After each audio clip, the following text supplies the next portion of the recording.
හරි. පුතා බලන්න BS එකේ අපි නතර කරේ මොන ප්‍රශ්නේද පුතා මට පොඩ්ඩක් කියන්න දැනුවත් කරන්න චුට්ටක් විතර. 12 ඉඳලානේ. thank you. 12 වෙනි ප්‍රශ්නේ ඉඳලා තමයි කතා කරන්න තියෙන්නේ. ව්‍යාපාරවල ගති ලක්ෂණ මොනවාද? 12 වෙනි ප්‍රශ්නේ ඉඳලා කතා කරන්න තියෙන්නේ. ඒ ටික කතා කරලා ඊටු ටික කතා කරලා අපි තියෙන්නේ නේද? හරි.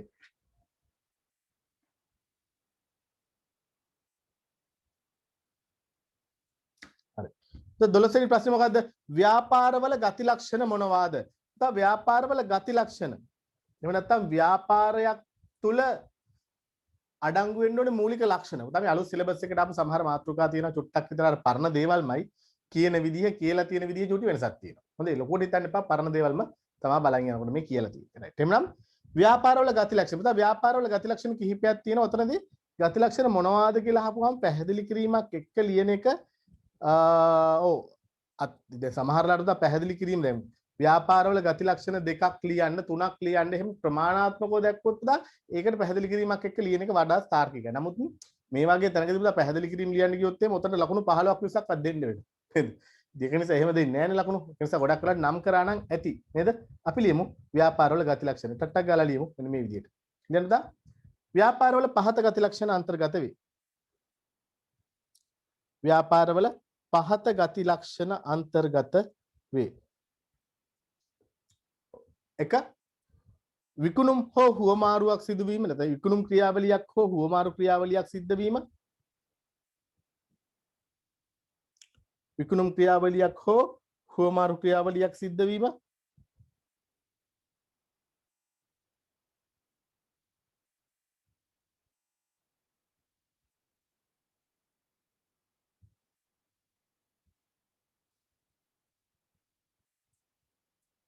භාණ්ඩ හා සේවා ගනුදෙනු වීම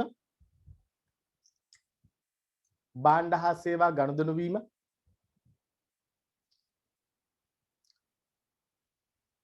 ගනුදෙනු අඛණ්ඩව සිදුවීම නේද අපි පැහැදිලි කරාපු තව වෙලාව අරගෙන නැවත පැහැදිලි කරන්න බෑ ඊළඟ ලාභයෙන් අභිප්‍රේරණය වීම ලාභයෙන් අභිප්‍රේරණය වීම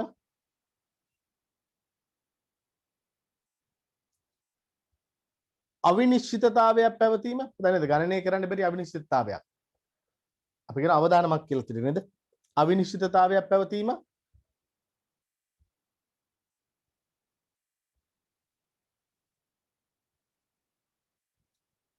ළඟ ලාභ හෝ අලාභ කල්තියා පුරෝකථනය කළ නොහැකි වීම අවිනිශ්චිතතාවය කියන එකට අපි ඒක ලියමුකෝ නේද ඊළඟට උවමනා නිර්මාණය කරවීම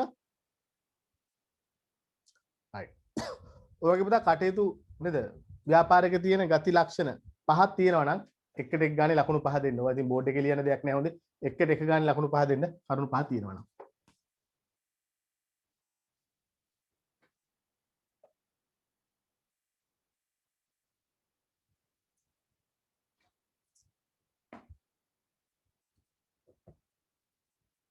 ඔව්.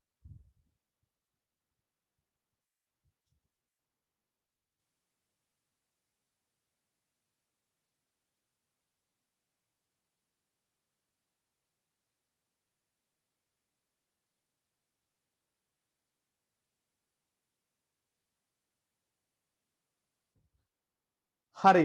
අපි යමු අපේ ඊළඟ ප්‍රශ්නෙට. 10. ඔව්. ව්‍යාපාර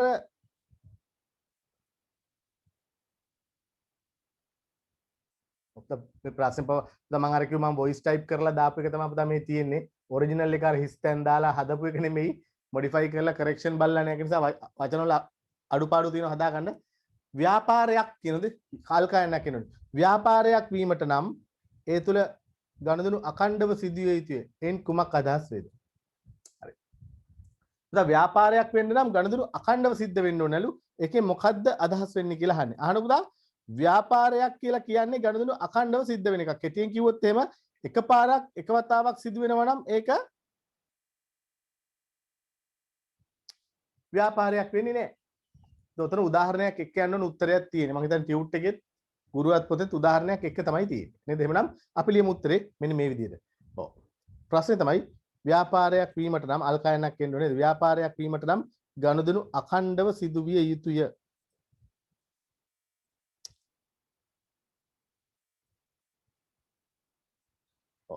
ප්‍රශ්නාංක 13 right ප්‍රශ්නාංක 13 ලියන්න ව්‍යාපාර ගති ලක්ෂණ අතරින් ගති ලක්ෂණ අතරින් එකක් කොහොමද ව්‍යාපාර ගති ලක්ෂණ අතරින් ව්‍යාපාරයක පවතින ගති ලක්ෂණ අතරින් ප්‍රධානම ලක්ෂණයක් වන්නේ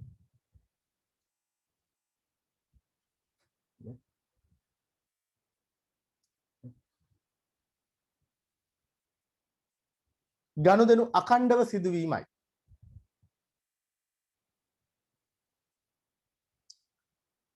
ගනුදෙනු අඛණ්ඩව සිදුවීමයි. එනම්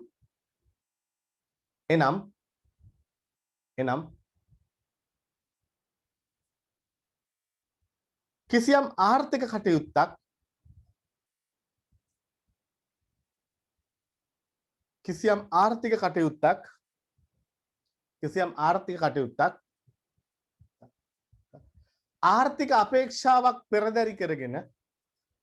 ආර්ථික අපේක්ෂාවක් පෙරදරි කරගෙන නැත්නම් මූලික කරගෙන යම් ආර්ථික කටයුත්තක් ආර්ථික අපේක්ෂාවක් මූලික කරගෙන දිගින් දිගටම සිදු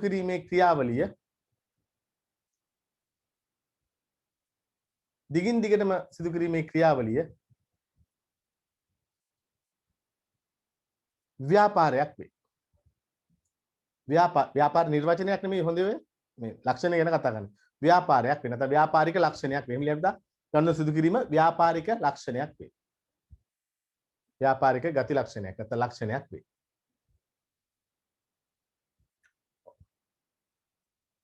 එසේ නොවි එක්වරක් හෝ කිහිප වතාවකින්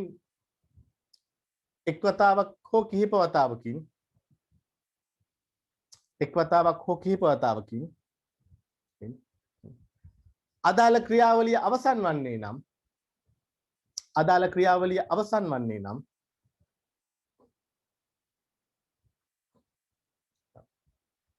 එය ව්‍යාපාරයක් ලෙස සැලකිය නොහැක. අවසන් වන්නේ නම් එය ව්‍යාපාරයක් ලෙස සැලකිය නොහැක.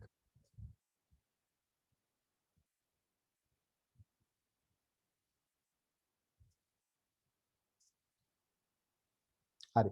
දැන් ලකුණු ටිකක් දීගෙන යන්න නැත්නම් අමතක වෙනවා. මොකද මමත් ලියා ගන්න නැහැනේ. මටත් උත්තරේ ඊට පස්සේ ෆෝමැට් එක අමතක වෙනවා. නේද? ඔව්.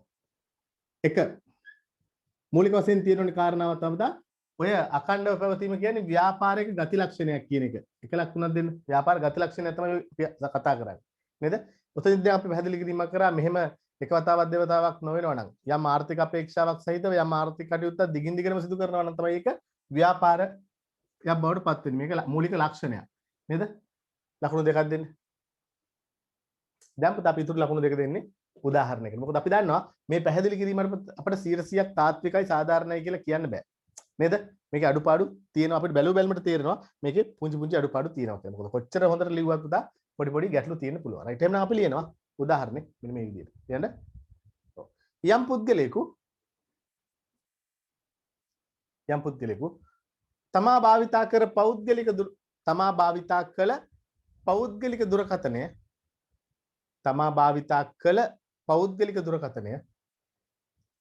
තමා භාවිතා කළ පෞද්ගලික දුරකථනය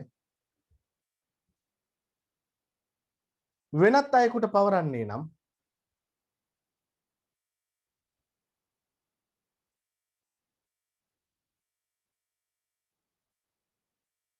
හා එතනින් අවසන් වන්නේ නම්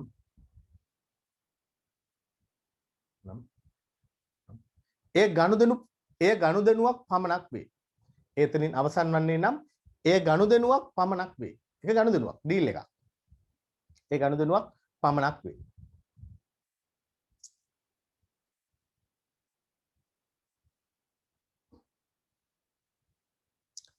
එහෙත් ඔහු නිරන්තරයෙන් ජංගම දුරකථන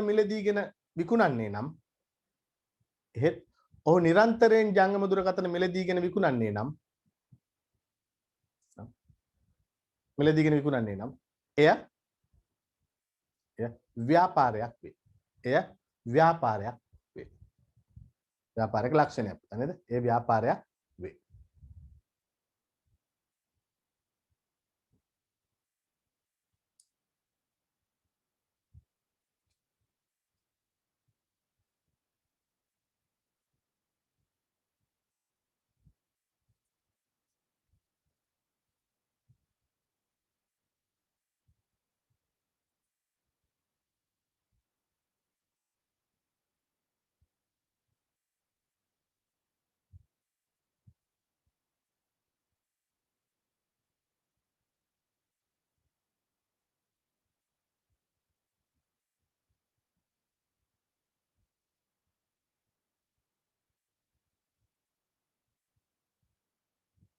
හරි. ලකුණු දෙකක් දෙන්න පුතා. අවසාන උදාහරණ ලකුණු දෙකක් දෙන්න. අවසානට අපි කියපු එකපාරක් විකුණු ගනුදෙනුවක් විතරයි. දිගට අරන් විකුණනවා නම් ඒක ව්‍යාපාරයක්. රයිට්. ලකුණු දෙකයි. හරි. ඊළඟ ප්‍රශ්නට ටක් ගාලා යමු.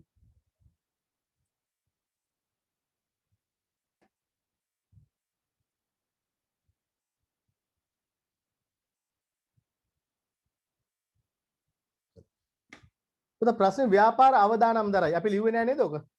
නෑ අනිවාර්යෙන් මම හිතන්නේ ලිව්වේ නෑ නේද? නෑ. ඕකේ. තාම ආවේ නෑ මෙසේජ් එක. නෑ නේද?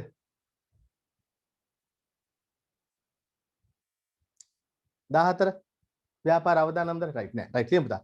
පුතා ව්‍යාපාරයේ තියෙන මූලික ගති ලක්ෂණය තමයි අවදානම. රිස්ක් එකක් ගන්නවා. කලින් පුරෝකථනය කළ නොහැකි අවදානමක් ගන්නවා. නේද? හරි. එහෙනම් අපි ලියනවා මේ විදිහට දා මෙය ව්‍යාපාරයක ප්‍රධාන ගති ලක්ෂණයක. පුතා දැන් අපි මේ ෆෝමැට් එකට හුරු වෙලා නේද? මේ වගේ ප්‍රශ්නයක් ඇහුවොත් අපි කියන්න ඕනේ මුලින්ම කියන්න ඕනේ මේක ව්‍යාපාර ගති ලක්ෂණයක්. මම දන්නවා මේ මොකද්ද කියන්නේ කියලා. අපි එක්සැම් එකට අඟවනවා. මම දන්නවා මොකද්ද මේ වගේ අහලා තියෙන්නේ. ඔයා අහලා තියෙන්නේ ලක්ෂණ ගැනනේ. නේද? එහෙනම් ඔන්න. මෙය ව්‍යාපාරයක ප්‍රධාන ගති ලක්ෂණයකි. right. නේද? මේ අදහස් වන්නේ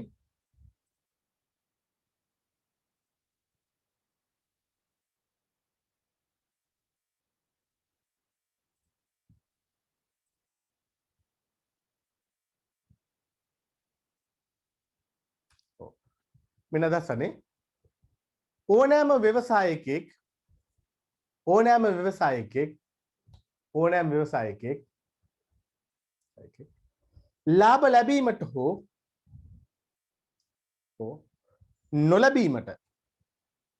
ලාභ ලැබීමට හෝ නොලැබීමට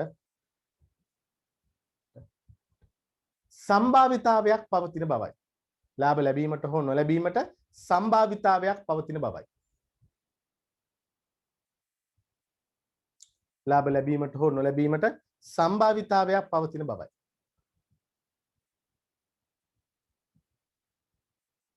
සම්භාවිතාවයක් පවතින බවයි.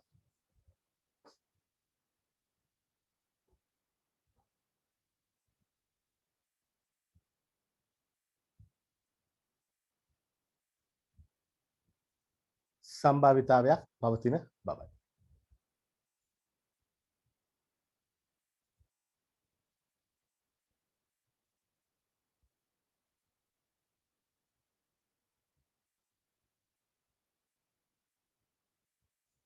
right.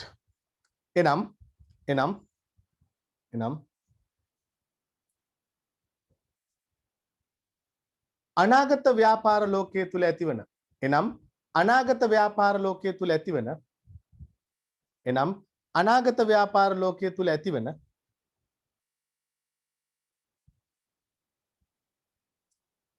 අවිනිශ්චිතතා නිසාත් අනාගත ව්‍යාපාර ලෝකයේ තුල ඇතිවන අවිනිශ්චිතතා නිසාත්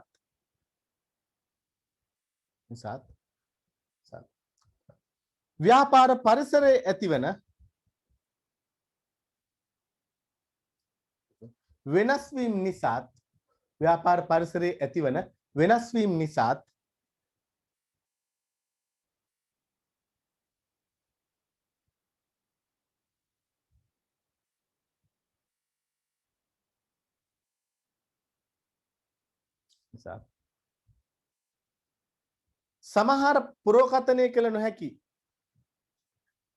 සමහර පුරෝකථනය කළ නොහැකි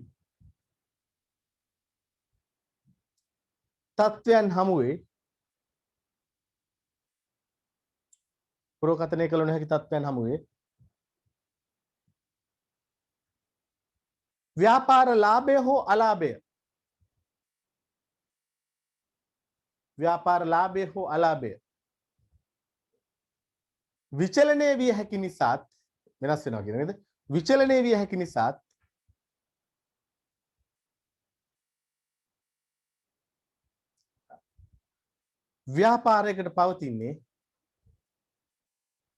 ව්‍යාපාරයකට පවතින්නේ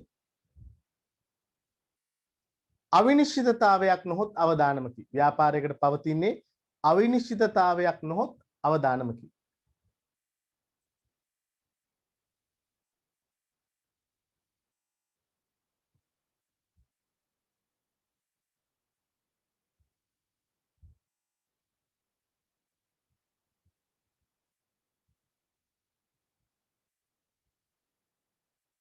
right. උදාහරණයකුත් ලියමු අපි. මටත් තේරෙනවා ඒක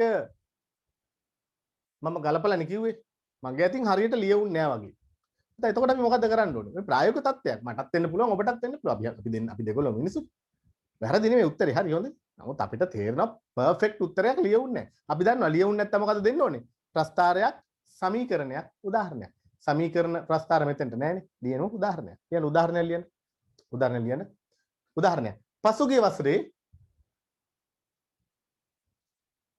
පසුගිය වසරේ වසරකට රුපියල් මිලියන 10ක වසරකට රුමි 10ක රුපියල් මිලියන නේද? පසුගිය වසරේ වසරකට රුපියල් මිලියන 10ක වසරකට රුපියල් මිලියන 10ක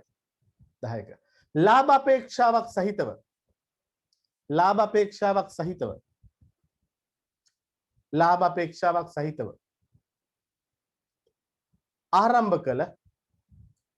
අපේක්ෂාවක් සහිතව ආරම්භ කළ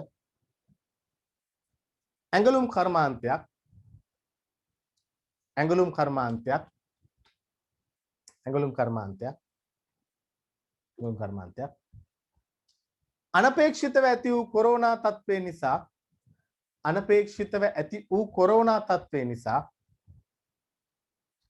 අනපේක්ෂිතව ඇති වූ කොරෝනා තත්ත්වය නිසා පෙර වසරේ රුපියල් මිලියන 5ක අලාභයක් භුක්ති විඳීම නේද? ගේන් එකක් නැත්නම් ප්‍රොෆිට් එකක් නෙමෙයි ලොස් එකක්.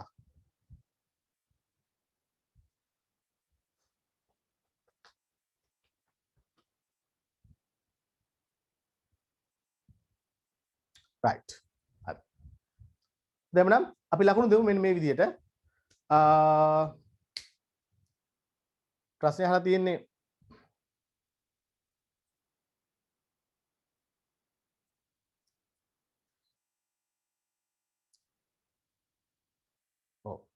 ව්‍යාපාර අවදානම් දරයි මෙන් කුමක් අදහස් වේද කියන එකනේ පුතා. ඔව්. නම් අවදානම් දරයි මෙන් කුමක් අවදානම කියන පුතා පුරෝකථනය කළ නොහැකි තත්ත්වයක්. අපි ලකුණු දෙනවා. මේක ව්‍යාපාර ගති ලක්ෂණයක්ලු. ලකුණක් දෙමු. මූලික පැහැදිලි කිරීම අපි පෙර ඡේදය ලකුණු දෙකක් දෙනවා. අවදානමක් කියන අනිශ්චිතතාවයක් කියන්නේ මොකක්ද කියන එක. අපි ඊටු දෙක දෙමු උදාහරණයකට. පුතා මම ඔයාලට මේ උත්තරේ කියනකොට පොඩි අසතුටක් දැනුන්නේ නැද්ද? පොඩි අවුලක් වගේ. මේ යකා මේ උත්තරේ කිව්වට මට එච්චර සැටිස් නැහැ. ඒක දැන් හරි. ඒ මොකද්ද? දැන් ඔයාලට තේරෙනවා ප්‍රශ්නයකට දෙන ලකුණු ප්‍රමාණය අසාධාරණද සාධාරණද කියන එක. පුතා මේ ප්‍රශ්නෙට ලකුණු 5ක් දෙන එක අසාධාරණයි. ඒකයි ඔයාලට හිතෙන්නේ. හේතුව පුතා දැන් ඔයාලට චුට්ට මේ ප්‍රැක්ටිස් කරගෙන යන්න. දැන් අපි ප්‍රශ්න 30 40ක් 50ක් ඉක්කොන් එකයි දෙකම ගත්තොත් ලකුණු ප්‍රශ්න 50ක් 60ක් සාකච්ඡා කරන්නේ. දැන් ඔයාලට ටික තේරෙනවා මේ වගේ ප්‍රශ්නයකට මේ වගේ උත්තරයක් ලියන එක සාධාරණ නෑ. මෙච්චර එහෙම නෑ නේද?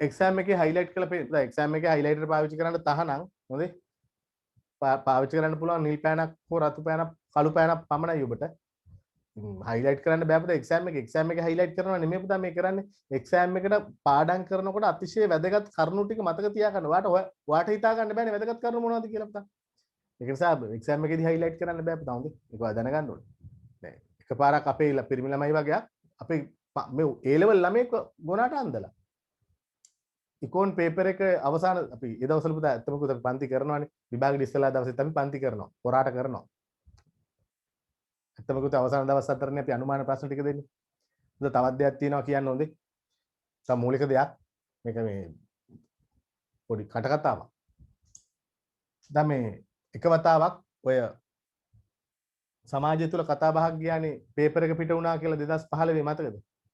ඔය 2015 පේපර් එක පිට වුණා අපි පේපර් එක දුන්නයි කියලා පොඩි කසුකුසුවක් ගියත් නේද? ඔයා දකින්න ඇති සමහර මීඩියා කියන්නේ හොඳටම කාරණාව මේ තරහ වෙන්න එපා අපි හොරු කියලා හිතන්නත් එපා.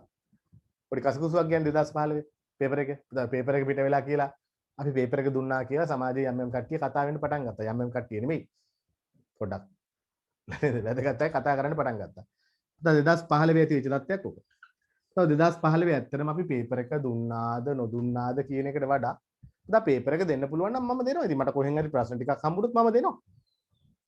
හිතන්න කවුරු හරි කෙනෙක් මට ෆැක්ස් එකක් හරි මේල් එකක් හරි එවනවා. මේ ප්‍රශ්න ටික විභාගෙටයි බලා ගන්න කියලා. ඉතින් මම ඒක දුන්නොත් නේද? ඒක ඉතින් මම මගේ අපේ අනුමාන කියන්නේ ඒකනේ පුතා. නේ? ඒ ආරෙන්න මම විභාග දෙපාර්තමේන්තුවට ගිහලා ඉවරලා සරමේ පේපර් එක print කරගෙන ආවේ නෑනේ නේද? පේපර් එක සාක්කුව දාන් ආවේ නෑ. නේද? ඒක නිසා පුතා මෙන්න මේ සිදුවීමත් එක්ක ගොඩක් දරුවන්ගේ ගොඩක් අම්මලා තාත්තලාගේ ආකල්පයක් තියෙනවා අපේ ක්ලාස් එකේ පේපර් එක දෙනවා කියලා.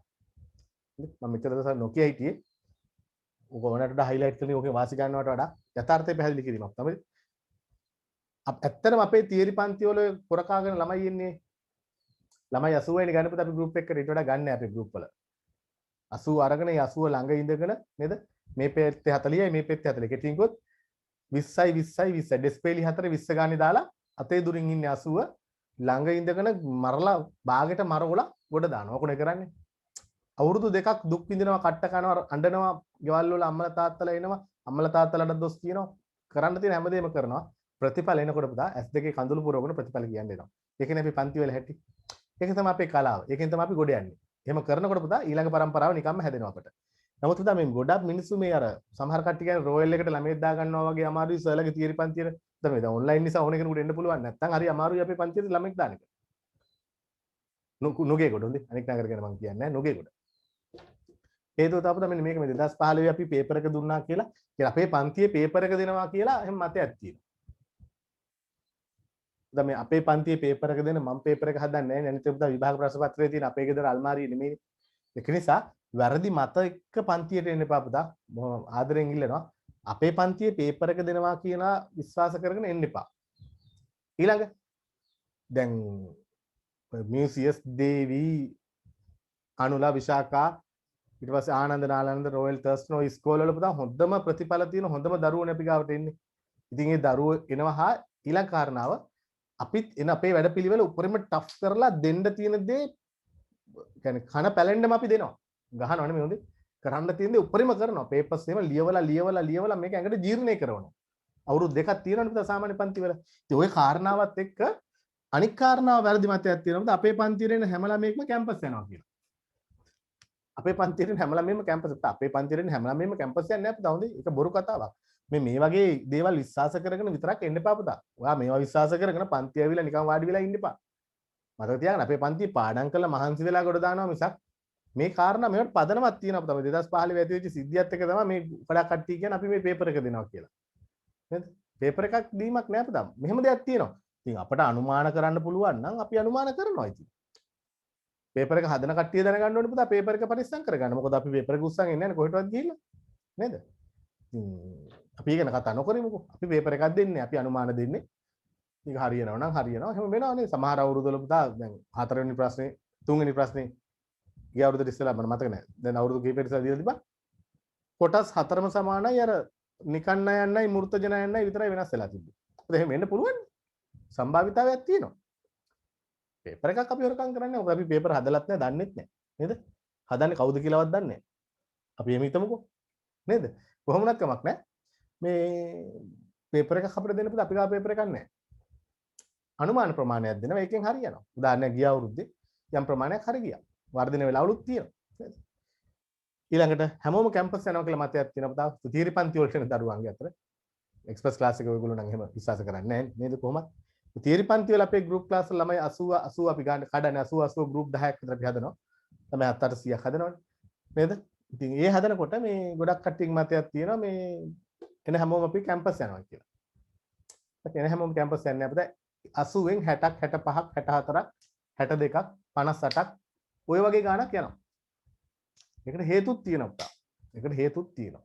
ඒක නිසා 100ට දැන් 80 දෙනාගෙන් 62ක් ගිය අවුරුද්ද ඉස්සර අවුරුද්ද ගියා. ඒ කියන්නේ 170 ගාණක් percentage එක. දැන් 170ක් percentage එක මම හිතන්නේ. ඔව්. 170ක් කියන්නේ ළමයින්ගෙන් 4න් 3ම කැම්පස් යනවා. මේක ඇත්ත. ඒ හේතුව මේක ගෲප් ක්ලාස් එකක්. ගෲප් ක්ලාස් එකක් හා මේක තුල කරන වැඩ ප්‍රමාණය හා විශේෂයෙන්ම අනුමාන කතාවත් බලපානවා. කොට නැත්තේ නෑ. අවසාන මොහොතේ අපි අනිවාර්යෙන් 100 එකක් අරන් දෙනවනේ. දැන් කෙනෙක් හිතා එතකොට උඹ 100ද උපරිම දෙන්නේ නැහැ. 100 උපරිම දෙන්න නෙමෙයි. අපේ මහන්සියෙන් අපි 100 එකක් අරන් දෙනවා. ඉතුරු ලකුණු 25 අරන් ඒකක් කරගන්න ඕන ඔයගොල්ලෝ. මොකක් හෝ කාරණාවක් නිසා විශාල ළමයි ප්‍රමාණයක් කැම්පස් යන අපිට.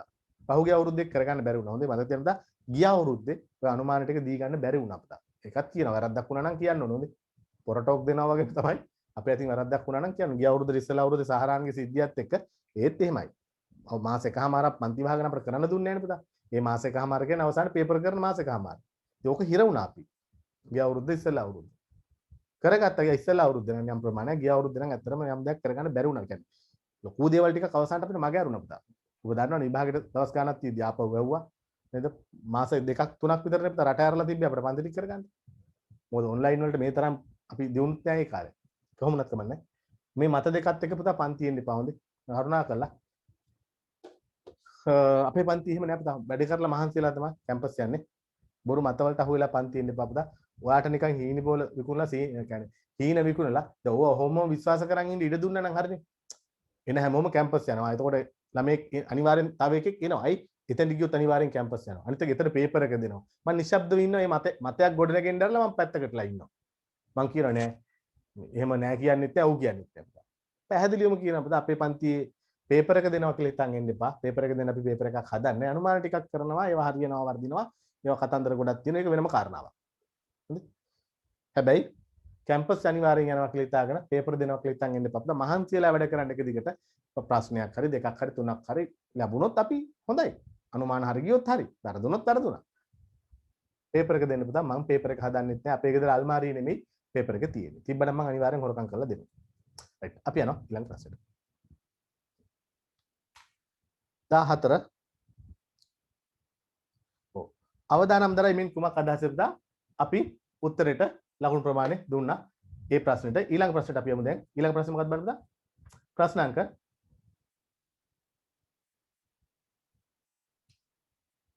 ව්‍යාපාර අවදානම හා ලාභය අතර සම්බන්ධතාවයක් පවතීද? මොන පුතා බූලියන් එකක් තියෙනවා. පවතීද? පුතා ව්‍යාපාර ලාභයත් අවදානමත් අතර සම්බන්ධතාවයක් තියෙනවද කියලා අහනවා.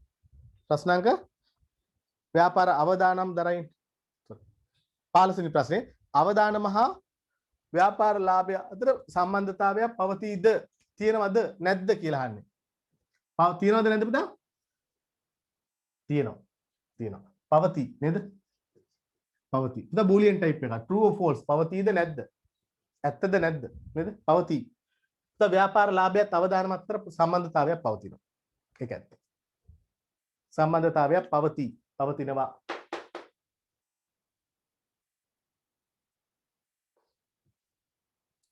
ව්‍යාපාර ලාභයත් අවදානමත් අතර සම්බන්ධතාවයක් පවතිනවා. හරි. ලියන්න. ව්‍යාපාර ලාභය යනු සමස්ත ආදායමෙන් වියදම අඩු කළ පසු ලැබෙන අගයයි. දගිනුම් කරන්නේදී ඔක ඉගෙන ගන්නවා තවදුරටත් නේද? සමස්ත ආදායමෙන් වියදම අඩු කළ පසු ලැබෙන අගයයි. ඊළඟ ලාභය කියන්නේ මොකක්ද කියලා අපි කතා කරා. ඊළඟ ව්‍යාපාර අවදානම යනු පුතා මෙච්චර උත්තරයකට යන්න ඕනේ ඇයි? ලකුණු 5ක් හොඳේ. ලකුණු 5ක්. ව්‍යාපාර අවදානම යනු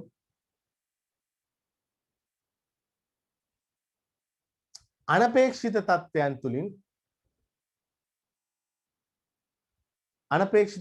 තුලින් ව්‍යාපාරයට ඇතිවන බලපෑමයි.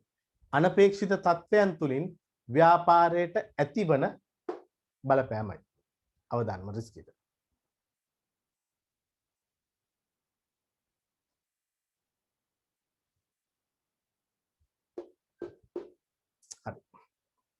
උදා බලන්න පිළිවෙලට දැන් ලකුණු කඩාගෙන එනවා ඊළඟට මම. නේද? ඊළඟ අහන්නේ සම්බන්ධතාවයක් පවතිනවා. නැත්නම් රිස්ක් ඇන්ඩ් රිටර්න් රිස්ක් එක වැඩි වෙන්න රිටර්න් එක වැඩි. මම අර කියලා දෙන මීට පෙරත්. සරුවත් වීදුරුවක් විකුණුවොත් අවදානමක් නැහැ කවුරුත් අල්ලන්නේ නැහැ. පාරායි නිත්‍යම විකුණන්න පුළුවන්. රුපියල් 50ට විකුණපුවාම රුපියල් 10ක් 15ක් 20ක් ලාභ තියෙනවා. හැබැයි පුතා කසිප්පු වීදුරුවක් විකුණනකොට කසිප්පු නේද? රිස්ක් එක වැඩි. හැබැයි එකකින් රුපියල් 100ක 200ක ලාභයක් තියෙනවා. ඒක නිසා ජීවිතේ පරදුවර තියලා කසිප්පු පෙරනවා විකුණනවා. මැල්ලුම් මිටියක්ම විකුණන්නේ රුපියල් 50යි. ලාභේ රුපියල් 10යි. මේ පුතා ගංජා මිටියක් අහලා තියෙනේද? වැරදියට තේරුම් ගන්න එපා. ගංජා මිටියක් කියන්නේ ගංජා බොන කට්ටියට විකුණන මිටියක්. ගොඩක් පුංචි. නේද? සාක්කුවේ මිටි 10ක් 15ක් නේද? අහුවෙන පුතා ප්‍රවෘත්ති වලට එහෙම තිබිලා පෙන්නන්න. බලන්න පුතා මෙච්චර විතර ඇති. ලාභේ රුපියල් 100යි 200යි. රිස්ක් එක වැඩි පුතා රිටර්න් එකත් වැඩි. බලන්න පුතා අපි ලියනවා අවසන් නිගමනය. ලියන්න පුතා බොහෝ අවස්ථාවලදී හැම විටම නෙමෙයි හොඳේ. බොහෝ අවස්ථාවලදී ෆ්‍රීකන්ට්ලි නේද? බොහෝ අවස්ථාවලදී ව්‍යාපාර අවදානම ඉහළ යන විට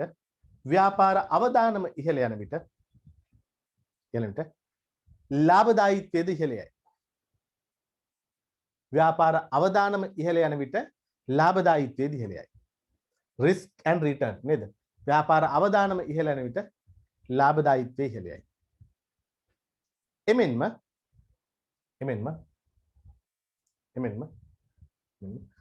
අඩු අවදානමක් සහිත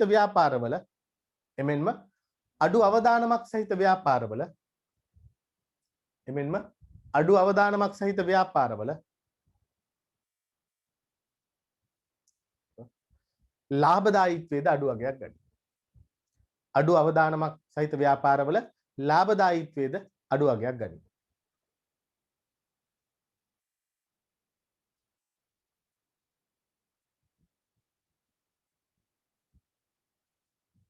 ඕනේ පුතා. අවදානම අඩු වෙනකොට ලාභෙත් අඩු වෙනවා. රයිට්. අපි උත්තර ලියමු. මේ විදිහට අවසන් නිගමනේ රිස්ක් ඇන්ඩ් රිටර්න් එක ගැන පැහැදිලි කරේ. ඔව්. සම්බන්ධතාවයක් පවතීද? පවතී. බූලියන් එකක්.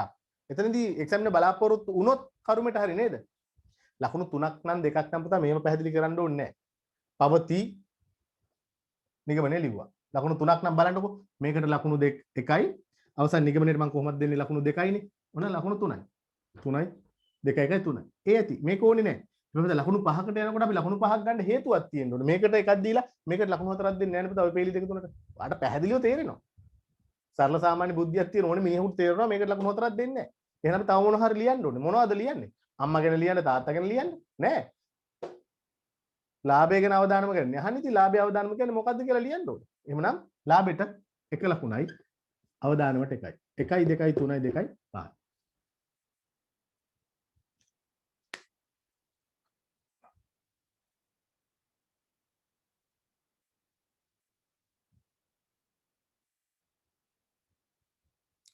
ආයේ පේපර් ක්ලාස් එකක් පුතා ලබන සතියේ නෑ ඊළඟ සතියේ තියෙනවා.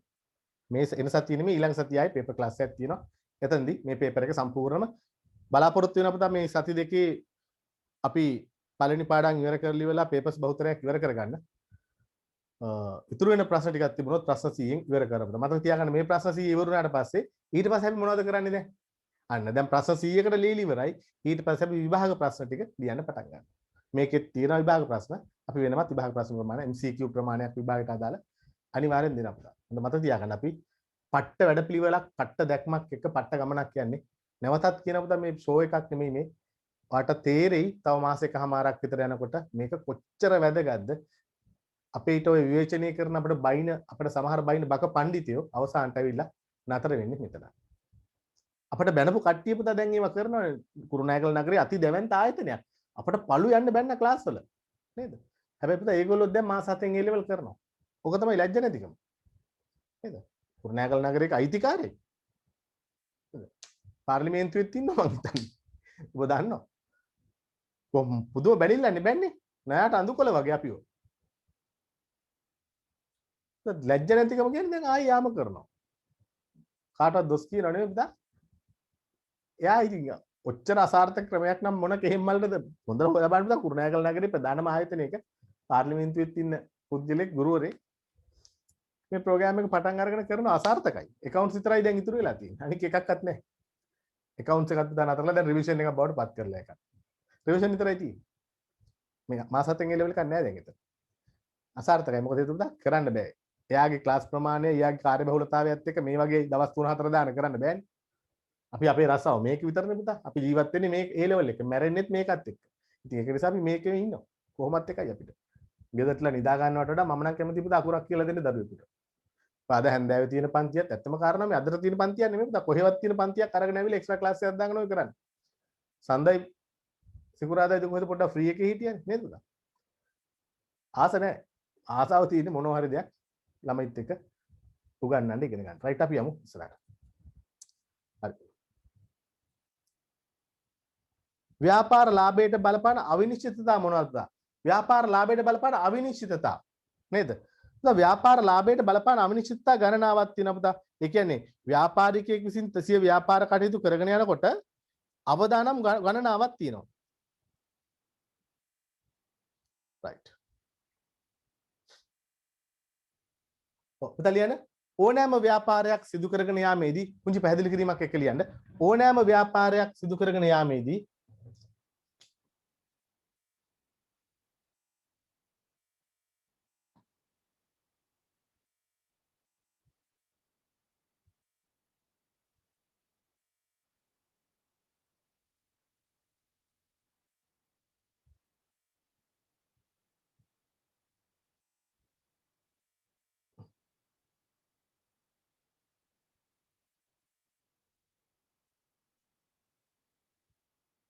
ඊට විවිධ වූ අවිනිශ්චිතතාවයන් පැන නැගී. ඊට විවිධ වූ අවිනිශ්චිතතාවයන් පැන නැගී.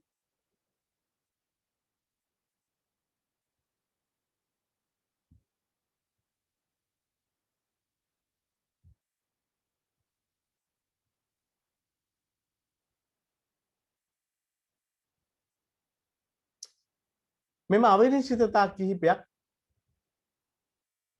මෙම අවිනිශ්චිතතා මෙලෙස බිහිවෙන අවිනිශ්චිතතා කිහිපයකි. මෙලෙස බිහිවෙන අවිනිශ්චිතතා කිහිපයකි.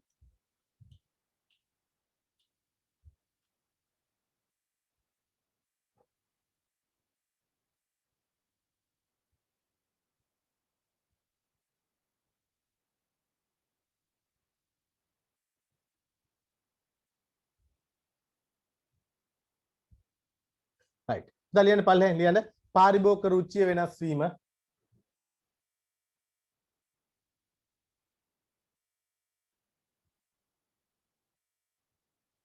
පාරිභෝගික රුචිය වෙනස් වීම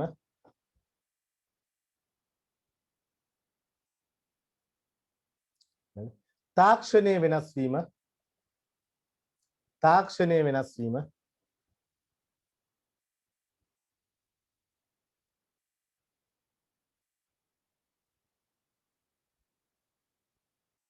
තරංගකාරීත්වය වෙනස්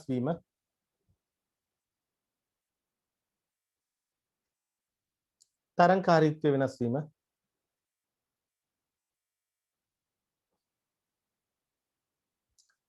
ශ්‍රම පිරිවැය ඉහළ යාම කියන වැටුප් නේද? ශ්‍රම පිරිවැය ඉහළ යාම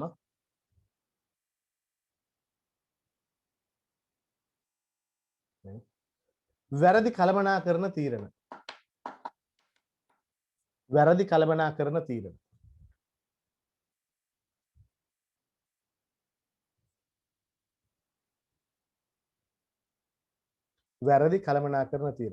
ඔන්නෝව තමයි අවිනිශ්චිතතාවය නේද? ව්‍යාපාර ලාභයට බලපාන අවිනිශ්චිතතාවයන් ටිකක් තියෙනවා. එhmenan ඔය අවිනිශ්චිතතාව ටිකට ඇත්තම ගත්තොත් ඔය ලකුණු 5 නෙමෙයි අතර විභාගයේදී ලකුණු 3ක් පොතෙන්ද දෙන්නේ. නේද? ලකුණු 3යි දෙන්නේ. 3ක් උපරිම 4ක්.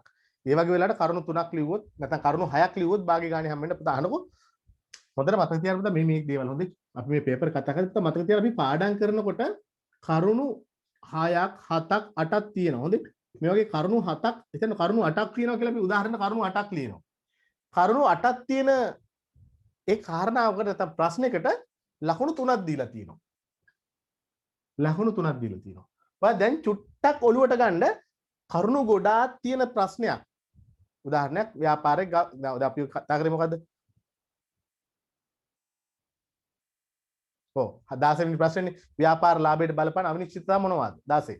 එතකොට බලන්න අවිනිශ්චිතතා මොනවද කියලා අහපුවාම ඕකට කරුණු ගොඩක් තියෙනවා. තව ලියන්නත් පුළුවන්. ඒ වගේ වෙලාවට අපි කරුණු 3ක් විතරක් ලිව්වයි කියලා අපිට ලකුණු 3ක් හම්බෙයිද? හම්බෙන්නේ නැහැ පුතා. මේ වගේ වෙලාවට ලකුණු 2ක් තිබ්බොත් අනිවාර්යෙන් කරුණු 4ක් ලියන්න පුතා. ඇයි කරුණු 4ක් ලියන්න කියන්නේ? අනිවාර්යයෙන්ම භාග්‍ය ගානේ 4ට තමයි යෝගේ ලකුණු 2 හම්බෙන්නේ.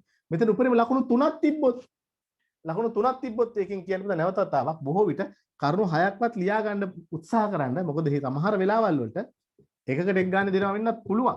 හැබැයි පුතා සමහර වෙලාවල් වලට භාග්‍ය ගානේ 6කට ලකුණු 3ක් දුන්නොත් මොකද වෙන්නේ? ඔයා කරුණු 3ක් ලිව්වොත් ඔයාට හම්බෙන්නේ ලකුණු 1මාරක් විතරයි. ලකුණු 1මාරක් විතරයි හම්බෙන්නේ. සපුතා රිස්ක් එකක් ගන්න එපා හොඳේ. කරුණු ගොඩාක් තියෙන තැනකට ලකුණු 3ක් දුන්නොත් භාග්‍ය ගානේ ගැන හිතලා කරුණු 6ක්වත් ලියන්න. ඔව්වා රත්තරන් වගේ වටින දේවල් අදහස් හොඳේ. ඔළුවේ තියාගන්න. ඔබට වැදගත් වෙන අපිට විභාගෙදී. ඔබ කවුරු ගාව පන්ති ගියත් මොන අදහසකින් මේ පන්තියට සම්බන්ධ වුණත් නේද? මේ දේවල් වටිනවා අපිට. මේක මේ කොහෙවත් ගිහිලා කැම්පස් එකකින්වත් අපිට උගන්නපු දෙයක් නෙමෙයි. අපිට අවුරුදු 16ක් තිස්සේ මේ මගුල තුල ඉඳි සමාවෙන්නේ කිව්වොත් මේක තුල ඉඳලා මේකෙන්ම දැනගත්ත දේවල්. right. හරි. එමුනම් අපි ඔතනට කොහොමද ලකුණු දෙන්නේ? 16 වෙනි ප්‍රශ්නේ. ඔව්. ව්‍යාපාර ලාභයට බලපාන අවිනිශ්චිතතා තියෙනවා. කියන්නේ පාලනය කරන හැකි තත්ත්වයන් තියෙනවා. අපි දෙමු කරුණු 5ට එක ගානේ දෙමු පුතා ලකුණු 5. කරුණු 5ට ලකුණු 5 දෙමු කමක් නැහැ. right. අපි යමු අපේ ඊළඟ ප්‍රශ්නට.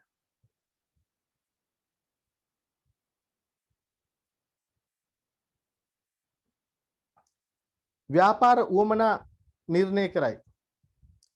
දැන් නිර්ණය කරයි නෙමෙයි හොඳේ.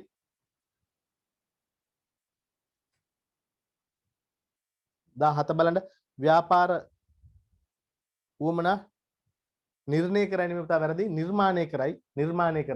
දැන් මෙතන වචනේ වැරදි හදා ගන්න පුතා. මම අර ඔබට කිව්ව ඉස්සෙල්ලත් දැන් මේ ඔරිජිනල් මම අර වොයිස් ටයිප් කරලා දාපු පේපර් එක. මේක හදලා මේකේ ප්‍රූෆ් බලලා දීපු පේපර් එක නෙමෙයි මේ. නේද? මෙතන හොඳේ. මම මේ හයිලයිට් කරේ කොළ පාටින්. නිර්මාණය කරයි හොඳේ. නිර්ණය නෙමෙයි නිර්මාණය කරයි. හදාගන්න නිර්මාණය කරයි. තව ව්‍යාපාර උවමනා නිර්මාණය කරයි මේන් කුමක් අදහස් වේද? ඇත්තද ව්‍යාපාර උවමනා නිර්මාණය කරනවා කියන එක?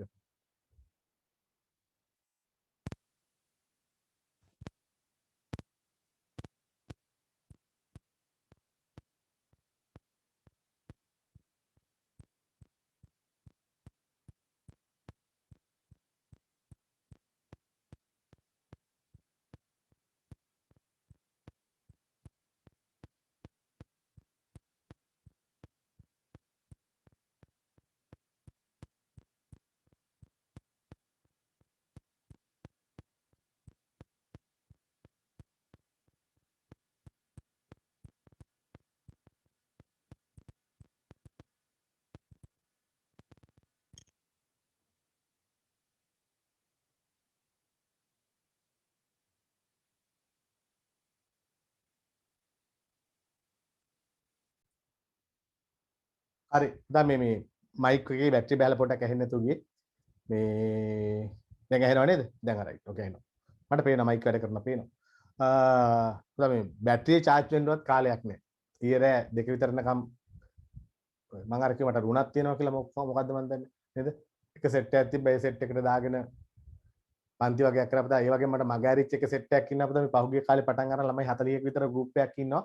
ඒගොල්ලන්ට පන්ති කිහිපයක් කෙරුන්නේ මම ඒ දරුවන්ටත් මේක ඉන්විටේෂන් එක දැම්මා. මම හිතන්නේ ඒගොල්ලොත් ඇවිල්ලා ඇති. බය වෙන්න එපා පුතා. ඒ අර පහුගිය සති 3-4 මගේ වැඩ ප්‍රමාණය චුට්ටක් අඩු වුණා පුතා මේ පරණ බැජ් එකකට. කියන්නේ ගිය මාසෙක දෙකකට විතර ඉස්සෙල්ලා පටන් ගත්ත බැජ් එකකට මොකද හේතුව එකක් මගේ අතින් එක මග ඇරුණා. ඇත්තම අමතක වුණා. ඊළඟ කාරණාව මට තිබිච්ච කාර්ය බහුලතාවයත් එක්ක චුට්ටක් වැඩක්. මතක තියාගන්න පුතා ඔබට පොලියත් එක්ක මම ගෙවනවා. හොඳ එක දරුවෙක් හරි ඉන්නවනම් අනික් කට්ටියත් කියන්න. පොලියත් එක්ක මම ගෙවනවා. සල්ලි නෙමෙයි. මගේ කාලේ. හොඳේ. මම ඔයාලට මග ඇරිච්ච පන්ති දෙකක් මට මග ඇරුණා. ඒ කියන්නේ කනගාටුයි. නමුත් ඒක මම කනගාටු වෙලා හරියන්නේ නැහැ. මම කරලා දෙනවා. බං බය වෙන්න එපා. මම ඒගොල්ලෝ ඉන්විටේෂන් එකව සමහර දරුවෝ මෙතන ඇති. රයිට් බලන්න. එහෙමනම් පුතා එහෙමනම් නිර්මාණය කරයි කියලා තමයි තියෙන්නේ. හරි ඔයාලට මම හදලා දීලා තියෙන පුතා. මං ගාව තියෙන පේපර් එක ඔරිජිනල් එකේ හදලා නැහැ. ඔයාලා ගාව තියෙන එකේ හදලා තියෙන්නේ. නේද?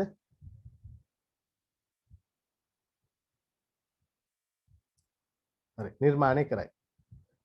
මේක හරියට තියෙනනේ පුතා. මම මම පේපර් එක බලන්න පුතා මේකෙන් නෙමෙයිනේ අනිත් මගේ අනිත් ලැප් එකේ ඉන්නේ ඒකේ තියෙන්නේ වැරදි එක ඔයාලා දීලා තියෙන එක හරි රයිට් අපි යමු එහෙමනම් ව්‍යාපාර අවදානම් නිර්මාණය කරයි මින් කුමක් අදහස් වේද 17 අපි ලියමු පුතා ටට්ටක් ගාලා අවදානම් නේ පුතා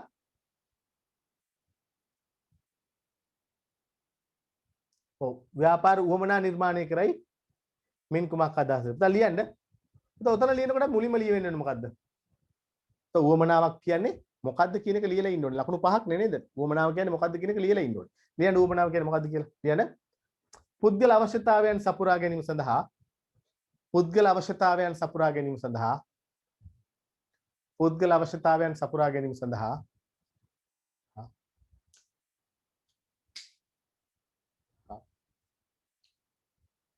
යොදා ගනු ලබන දෑ පුද්ගල අවශ්‍යතාවයන් සපුරා ගැනීම සඳහා යොදා ගනු ලබන දෑ උවමනා ලෙස හඳුන්වයි උවමනා ලෙස හඳුන්වයි උවමනා ලෙස හඳුන්වයි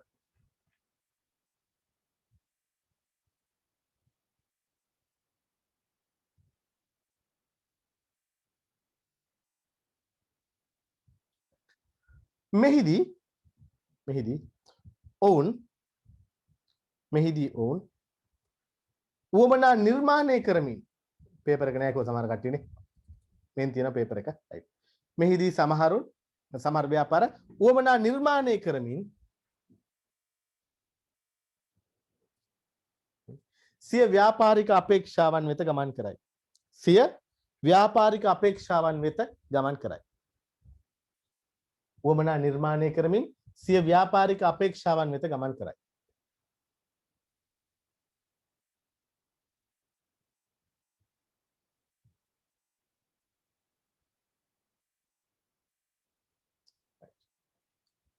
අලුත් ඡේදයක් ලියන්න පුතා අලුත් ඡේදයක් ලියන්න පුද්ගලයන්ට උවමනාවක් නොපවතින්නේ නම් නැත්නම් පාරිභෝගිකයන්ට අපි එහෙම ලියමු නේ පුතා පාරිභෝගිකයන්ට උවමනාවක් නොපවතින්නේ නම්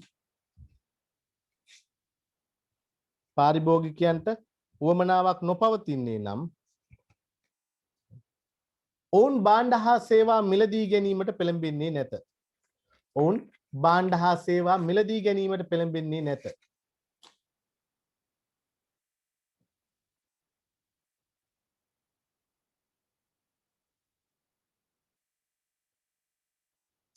එබැවින් ඔවුන්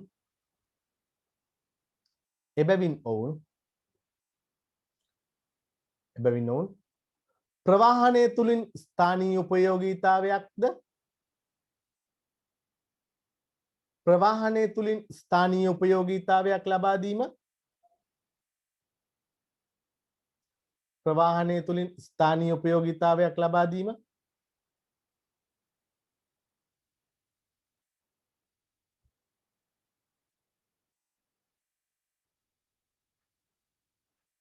ඊළඟ අතිරික්තතා ගබඩා කර තබා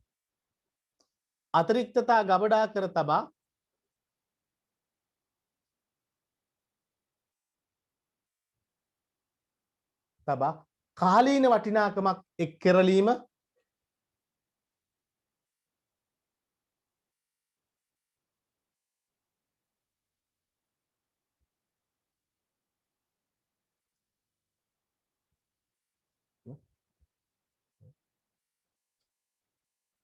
පවතින නිෂ්පාදිතයක කමාදාන පවතින නිෂ්පාදිතයක ස්වරූපය වෙනස් කර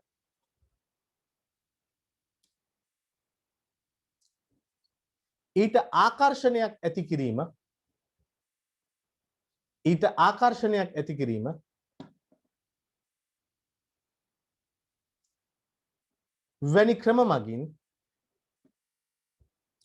වැනි ක්‍රම මගින්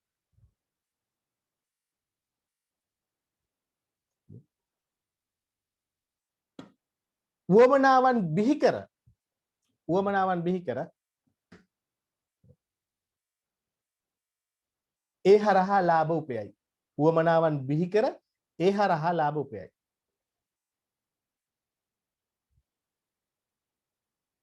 උවමනාවන් බිහි කර ඒ හරහා ලාභ උපයයි උවමනාවක් හදලා ඒකෙන් ලාභ උපයනවලු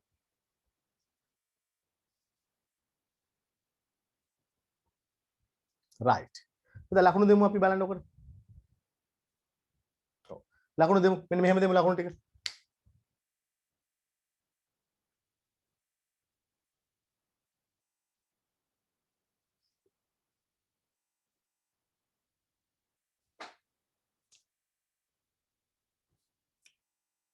ඌමනාවක් කියන එක නිර්මාණය කරලා ලකුණු දෙන්න ඉස්සලා ඌමනාව කියන්නේ මොකක්ද කියන එක නේද? ලකුණු දෙකක් දෙනකොට ඌමනාව පැහැදිලි කිරීමට. ඕනනම් උකට උදාහරණයකුත් ලියන්න පුළුවන් වාට. හොඳ ඌමනාව කියන්නේ ආහාර අවශ්‍යතාවය නම් බත් පාන් පිටු රොටි ඌමනාවේ. නේද? උදාහරණයක් ලියනවා නම් ගොඩක් හොඳයි. ලකුණු දුන්නත් නැතත් පුතා උදාහරණයක් ලියන්න. මගේ අතින් මිස් වුණා. දැක්කනේ? මටත් වැරදි වෙනවා. මෙතන උදාහරණයක් ලියවනම් පුතා ගොඩක් සාර්ථකයි. පර්ෆෙක්ට් උත්තරයක්. නේද? මගේ අතින් අතපසු වීමක් වුණා. ඇයි ඔයාලා අර ප්‍රශ්න අහනකොට මම ඒක දිහා බලනවා. අවධානය බිඳෙනවා. රයිට්. කොහොමද මම ඩිසේබල් කරනවා chat කරන්න බැරි වෙන ඩිසේබල් කරනවා. එතකොට ඔයාලට මොකුත්ම කියා ගන්න බෑනේ. නේද? එතකොට නිකන් අර අන්ධකාරය අතපත ගන්නවා වගේ. ඔයාලට මයික් ඔන් කරන්න දෙන්නේ නැහැ. දුන්නොත් පුතා ඔයා දන්නවනේ ගෝසාව වැඩි වෙනවනේ. හරි. සමහර දරුවෝ මයික් ඔන් කරනවා පුතා ඕෆ් කරගන්න තේරෙන්නේ නැහැ. රයිට්. එතකොට කරන්නේ මොකද්ද? කෙලිම මේකෙන් ලිව් වෙනවා. අයින් වෙලාම යනවා. එතකොට අපරාධයක් ඒ දරුවට. ඊළඟට පුතා අපි අවසාන පැහැදිලි කිරීම මොකද්ද? ඔය කියන උවමනාව නිර්මාණය කරන එක තැනකින් තවත් තැනකට අරයි ගිහිලා උවමනාව හදනවා. අස්සන්න වැඩි කාලයකට අරගෙන නැති කාලයට විකුණනවා. කාලින වටිනාකම. ඊළඟට ඉඩමක් අරගෙන පස් චුට්ටක් දාලා සමතලා කරලා වැට ගහලා කණු වල ලස්සන්ට ස්තින්ත ටිකක් ගාලා පර්චේස් එකක් මෙච්චරයි කියලා වැඩි ගානකට විකුණනවා. තියෙන එකම මොඩිෆයි කරලා විකුණනවා. නව වටිනාකමක් නේද? ඔය කියන කාරණාවට පුතා ලකුණු 3ක් දෙන්න අවසන් කරනවා. අවසාන මම අර කියපු ඡේදයට ලකුණු 3ක් දෙන්න.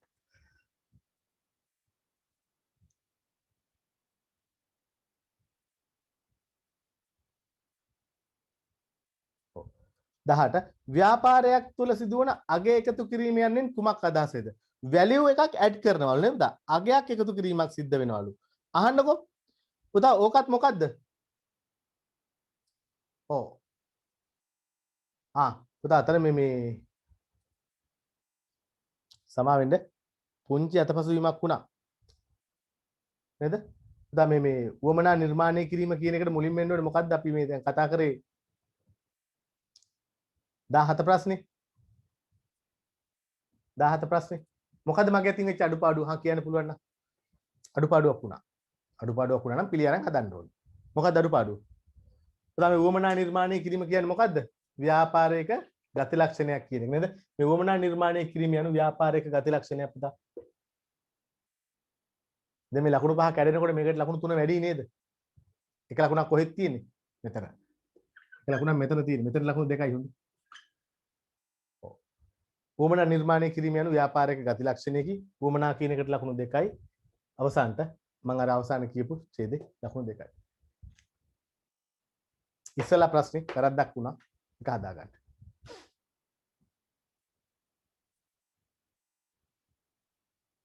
18 ව්‍යාපාරයක සිදුවන අගය එකතු කිරීම යනු මොනවාද?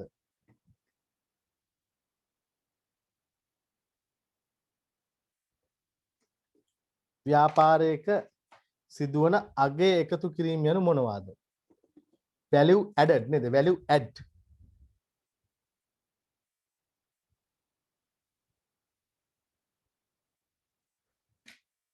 හ්ම් 18 අගය එකතු කිරීමක් කියන්නේ මොකද්ද? ව්‍යාපාරයක් සෑම විටම භාණ්ඩයක් හෝ සේවාවක් නිපදවා විකිණීමක්, ස්වරූපය වෙනස් කර විකිණීමක් හෝ මිලදී අරගෙන එලෙසම විකිණීමක්. පෙට්‍රල් ෂෙඩ් එක කරන්නේ මොකද්ද? පෙට්‍රල් ගෙනලා වෙනස්කම් කරනවද? නෑනේ. අපේ කට්ටිය හොරාට ඉතින් ඔය ලාම්පු තෙල් ටිකක් එහෙම දානවා පෙට්‍රල් ටැංකියට. ඔව්. පෙට්‍රල් ලීටරේ රුපියල් 140ක් 160ක් ගාණක් වෙනවනේ. මතකත් නෑ පුතා දැන්. නේද? කාලෙකින් පෙට්‍රල් ගෙහුවෙත් නෑ. 157ක් දුක දෙනවා ලීටරේනේ 95 ඔව් අරගොල්ලෝ මොකද කරන්නේ අර ලීටරේ රුපියල් 50 ගානට තියලා ලාම්පු තෙල් ලීටර 100ක් 200ක් 500ක් විතර ගහනවා ලීටර 10 පෙට්‍රල් ටැංකියට හොයන්න බෑ එහෙම වෙනවා හොරාට ඒ වුණාට ඇත්තටම දැන් සෙඩ් එකක් තුලදී වෙන්නේ ගත්ත පෙට්‍රල් අනිත් පැත්තට විකුණුවා ගෙනාවා පම්ප් කරා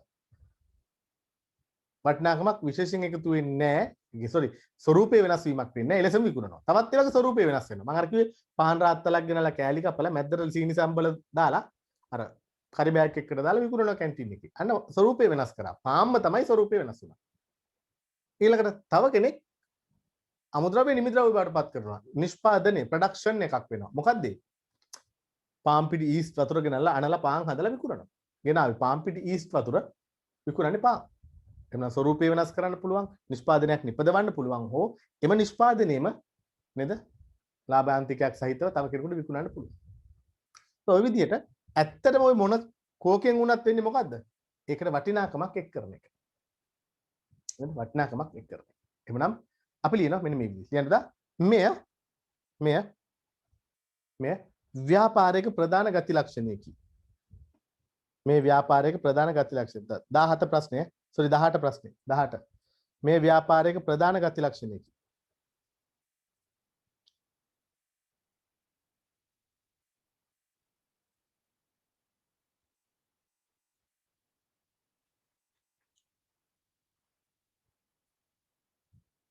මේ තියෙන 18.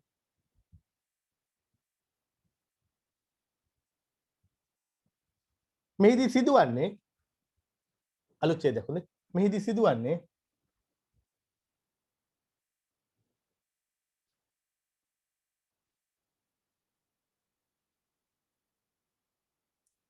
සත්‍ය ලෙසම භාණ්ඩයකට හෝ සේවාවකට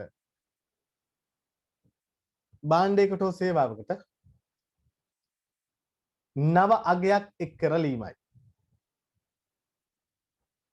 එනම්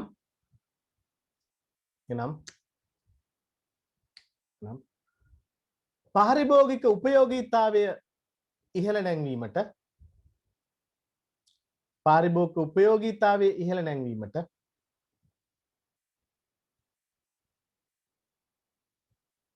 නව වටිනාකමක් එක් කිරීමයි.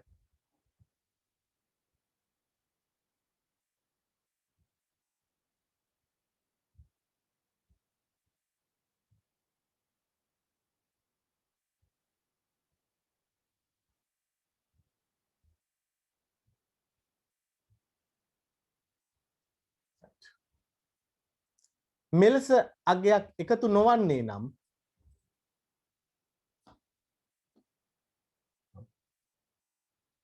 ව්‍යාපාරිකයාට ලාභයක්ද ඉපෙය නොහැක. මෙලෙස අගයක් එකතු නොවන්නේ නම් ව්‍යාපාරිකයාට ලාභයක්ද ඉපෙය නොහැක. උපයන්න බෑ.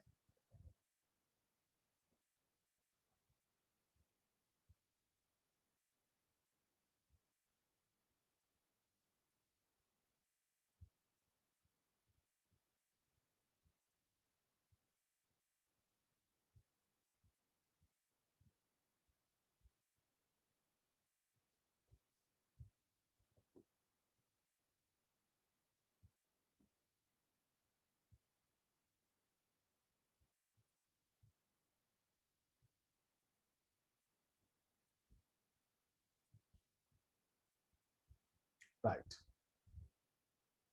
අපි ලකුණු දෙමු ඕකේ. මේ විදිහට ලකුණු ටික දෙමු.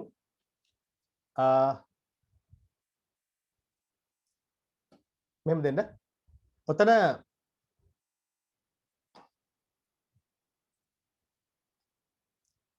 ව්‍යාපාරයක් තුළ අගය එකතු කිරීමක් කියන්නේ මොකද්ද? දැන් නැවත වතාවක් කියන උතන ලකුණු පහක් දෙන එක අසාධාරණයි. නමුත් අපි කිව්වනේ දෙනවා කියලා දෙන්න වෙනවා නේද? ඔව්. අගය එකතු කිරීමක් කියන්නේ මොකද්ද කියන එකත් අපි අවසාන නිගමනයෙන් ලිව්වනේ. මෙහෙම වටිනාකමක් එකතු කරන්නේ නැත්නම් ඇත්තටම ලාභයක් තියාගන්න බෑ කියලා. මොකද පාරිභෝගිකය වැඩි ගාණක් ගෙවන්නේ අගයක් එකතු කරොත් නේද? නිෂ්පාදනයෙන් හෝ හුවමාරුවෙන් හෝ ගබඩාකරණයෙන් හෝ කුමන හෝ ව්‍යාපාර කාර්යයක් කරා ලාභයට නිෂ්පාදනයට අගයක් එකතු වෙන්න ඕනේ.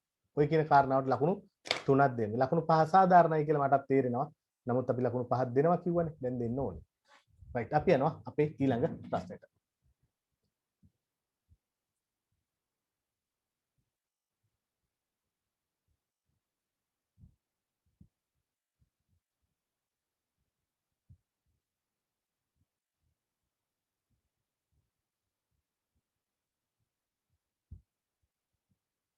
හරි. ව්‍යාපාර කාර්යයක් නෙමෙයිද කියලා අපිට. ඔව් ලක්ෂණයක් කාර්යයක් දෙකම තියෙනවා. කාර්යයක් විදිහට ලියන්නත් පුළුවන්. ව්‍යාපාර කාර්යයන් වලත් තා මේ ප්‍රධාන ව්‍යාපාර කාර්ය අපි කිහිපයක් අඳුර ගන්නවනේ නේද? උතන පුතා ඔය ප්‍රශ්නේ ඔය ප්‍රශ්නේ අහන්න පුළුවන් තැන් විදි කිහිපයක් තියෙනවා. ඔය වචනයක වෙනසක් තියෙන්නේ. ඒ වචනේ වෙනස ඔයාලට තේරුම් ගන්න. මොකද ඒක මම මෙතන කිව්වොත් පැටලෙනවා. මොකද දැන් කියන්නේ කිව්වොත් හොඳේ. තව චුට්ටකින් දැන් හිතන්නකෝ ව්‍යාපාර විකාශනයේ අවදි යුග. උතන අවුලක් තියෙනවා පොඩි. ඔය වගේ චූටි අර එකපාරක් ඉගෙන ගත්ත දරුවෙක් වචනයක අවුලක් තියෙන පිට ඒක හිතන්න එපා. පැහැදිලි කරන්න කිව්වොත් ඊට වඩා අවුල් වෙනවා. යන්කො අපි ඉස්සරහට. රයිට්. අපි යමු. විවිධ ව්‍යාපාර අරමුණු මොනවාද? අරමුණු මොනවාද? දැන් අරමුණු කියන්නේ මොනවටද?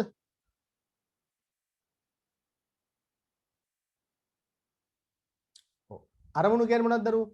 අරමුණු කියලා කියන්නේ ව්‍යාපාරයක් විසින් ඉටු කර ගැනීමට බලාපොරොත්තු වන අපේක්ෂාන්. පුතා ඉස්සර අරමුණු පරමාර්ථ කිව්වොත් අපි අරමුණු කිව්වේ මොනවද? පරණ සිලබස් එකේ දිගු කාලීන අපේක්ෂාවන්. පරමාර්ථ කිව්වේ කෙටි කාලීන අපේක්ෂාවන්. පුතා දැන් අරමුණු කියන්නේ දිගු කාලීන අපේක්ෂාවන් වලට. දිගු කාලීන කෙටි කාලීන දෙක මාරු වෙලා හොඳේ. ඉතින් අපි ඒතකොට අතීතයේ ඉගෙනුවේ බොරුද? එහෙනම් දැන් උගන්වන්නේ බොරුද?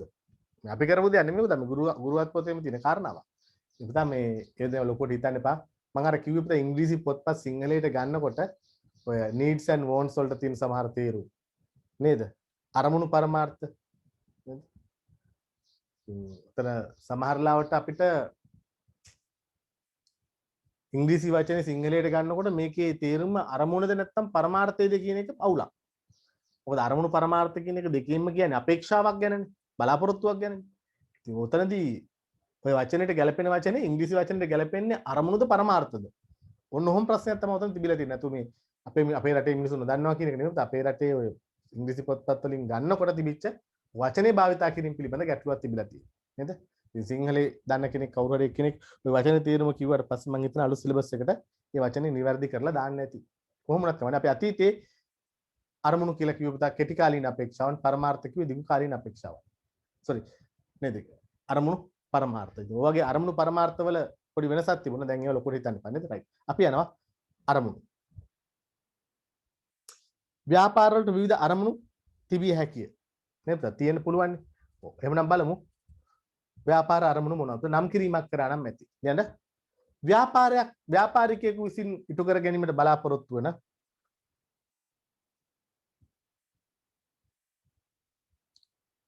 අපේක්ෂාවන් ව්‍යාපාරික අපේක්ෂාවන්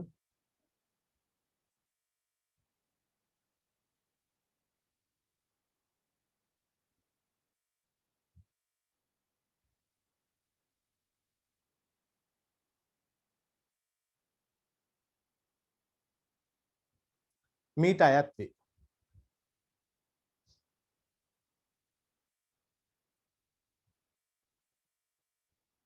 මීට අයත් වේ.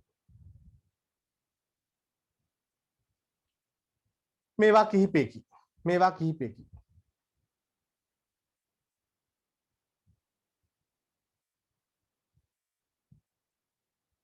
එක වෙළඳපොලේ රැඳී සිටීම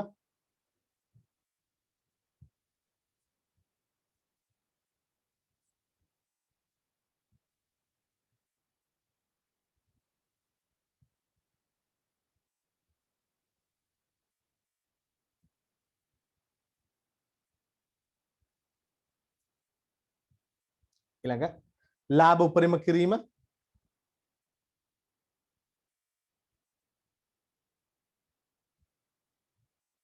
විකුණුම් උපරිම කිරීම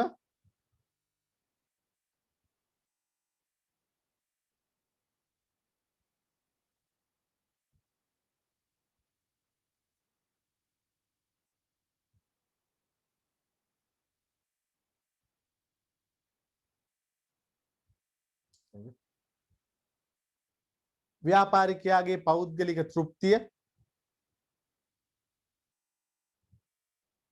ඊළඟ සේවක සුබ සාධනය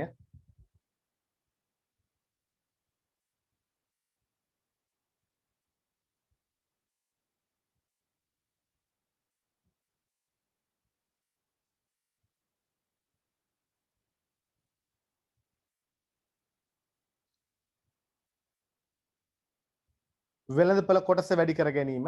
ඔය වගේ පහක්වත් ලියන්න ඕනේ නේද? කරුණු පහට ලකුණු පහ දෙන්න. කරුණු පහට ලකුණු පහ දෙන්න. හරි.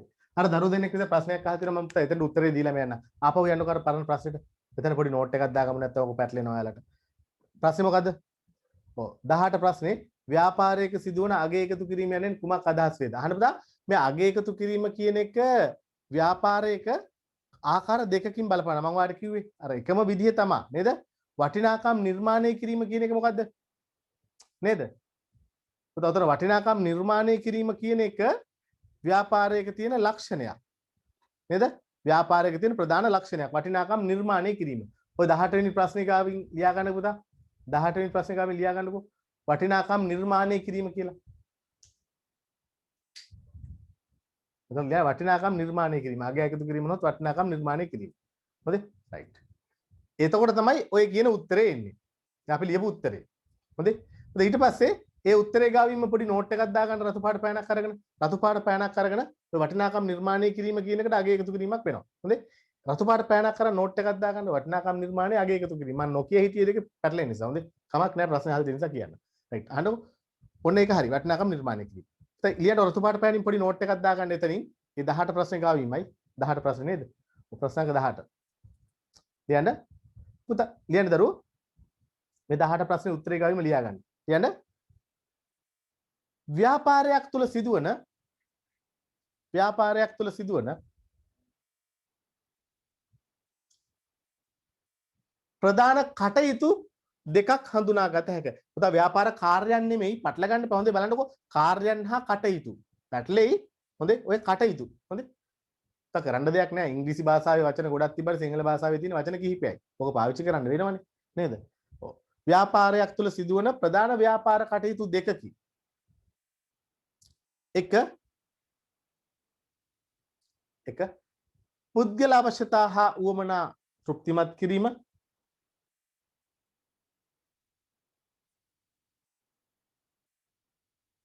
දෙක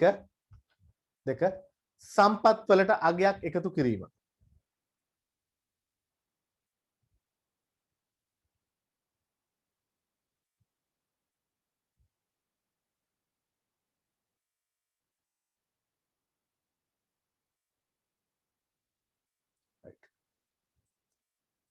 මෙහි එන පොඩ ෂේප් එකේ ලියන්න පුතා ඉඩ මදි වෙයි නැත්තම් හොඳේ. මෙහි එන අග එකතු කිරීම යන්නේ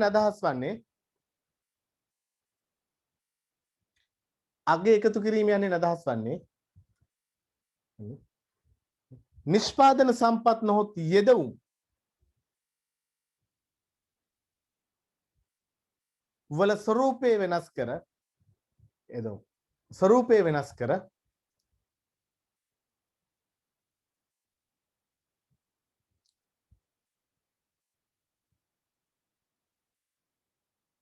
ස්වරූපය වෙනස් කර එහි අගය වැඩි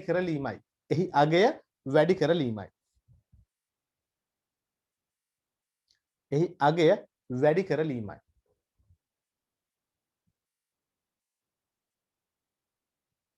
right. තෝක මොකද්ද?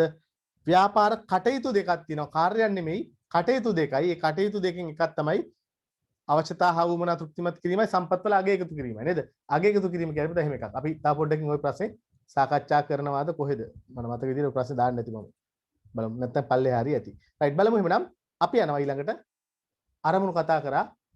අරමුණු පරමාර්ථ අතීතයේ කතා කරාට වඩා වෙනස් හොඳේ. right. දැන් චුට්ටක් වෙනස් වෙලා.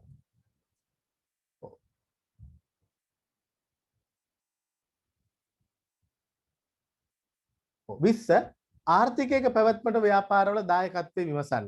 අපි ලියමු ටක් ගාලා උත්තරේ. ලියන්න. ඕනෑම ආර්ථිකයක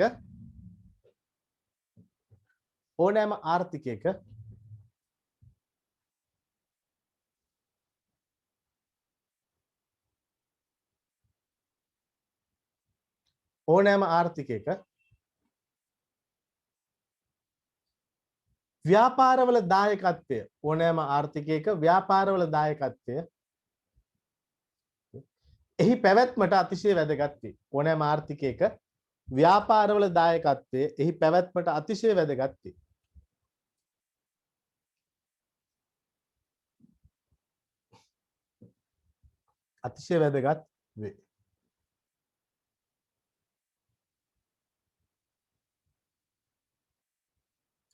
ලියන්න පුතා පල්ලෙහාන් ලියන්න වැදගත්කම් එක සේවා නියුක්තිය ඉහළ නැංවීම සේවා නියුක්තිය ඉහළ නැංවීම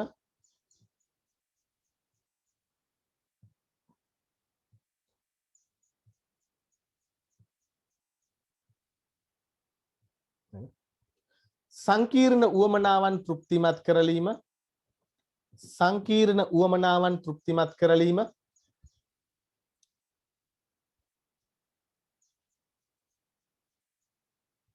සංකීර්ණ උවමනාවන් තෘප්තිමත් කරලීම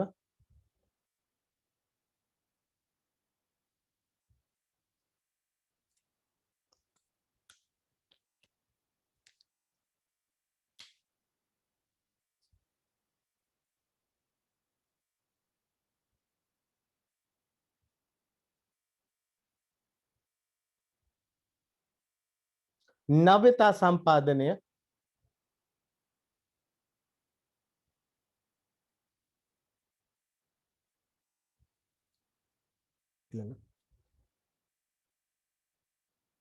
ආර්ථික වර්ධනයට දායක වීම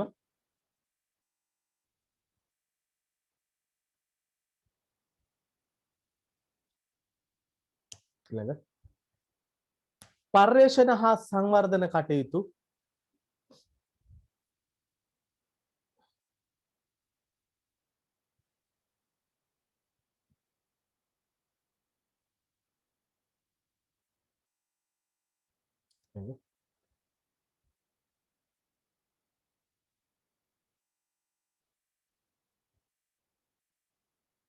සමාජ සුබ සාධන කටයුතු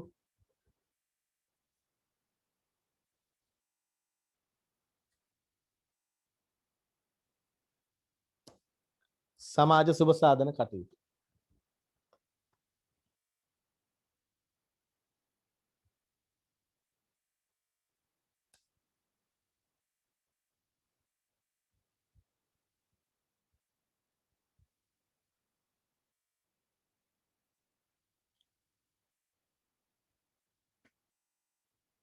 හරි.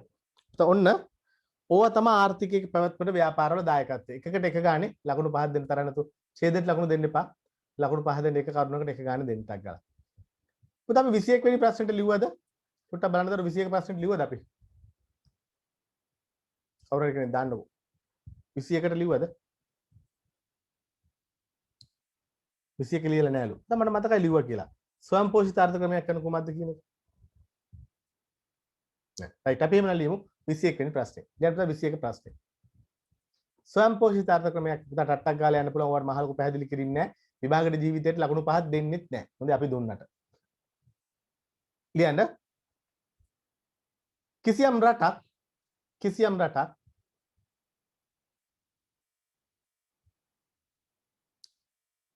තමන්ට අවශ්‍ය සියලුම දෑ කිසියම් රටක් තමන්ට අවශ්‍ය සියලුම දෑ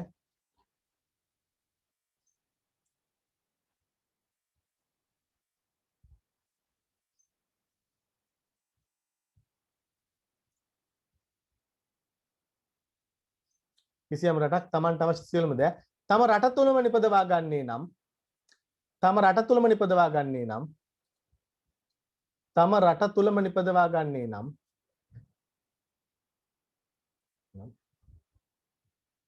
එය ස්වයංපෝෂිත ආර්ථික රටාවකි. එය ස්වයංපෝෂිත ආර්ථික රටාවකි.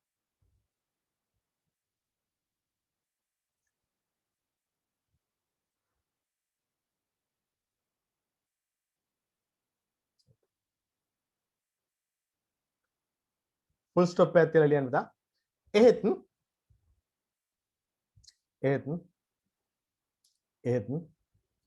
ලෝකේ කිසිදු ආර්ථිකයක් එහෙත් ලෝකේ කිසිදු ආර්ථිකයක්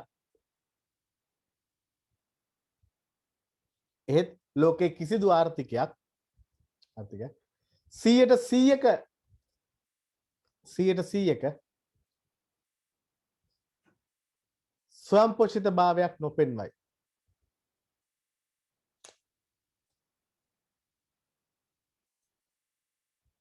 මන්ද ඕනෑම රටක්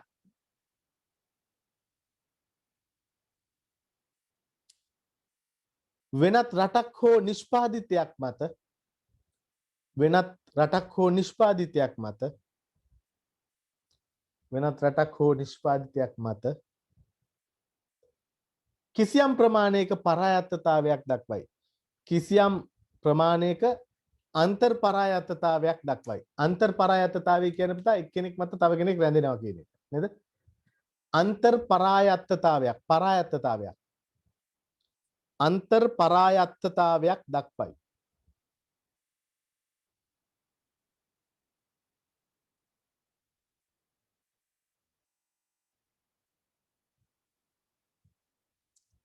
එබැවින් මෙය සාපේක්ෂ තත්ත්වයකි.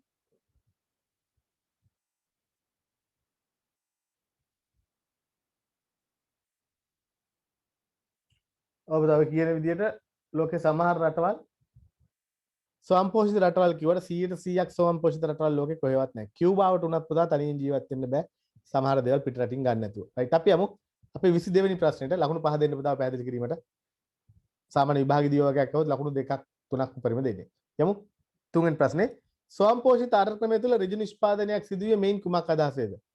පුතා ඔන්න ඔය ප්‍රශ්න දෙක ජීවිතේට එකට අහනවද? ජීවිතේට එකට අහන්නේ නැහැ. එහෙමනම් 22 ප්‍රශ්නට උත්තරේ ලියනකොට අනිවාර්යෙන් මුලින්ම ලියන්න ඕනේ මොකද්ද? ස්වයංපෝෂිත ආර්ථික ක්‍රමයක් කියන්නේ මොකද්ද කියන එක. දැන් අපි ලිව්වනේ නේද? අර මුලම පැහැදිලි කිරීම ස්වයංපෝෂිත ආර්ථික ක්‍රමයක් කියන්නේ කුමක්ද කියන එක ලියලා ඉන්න ඕනේ.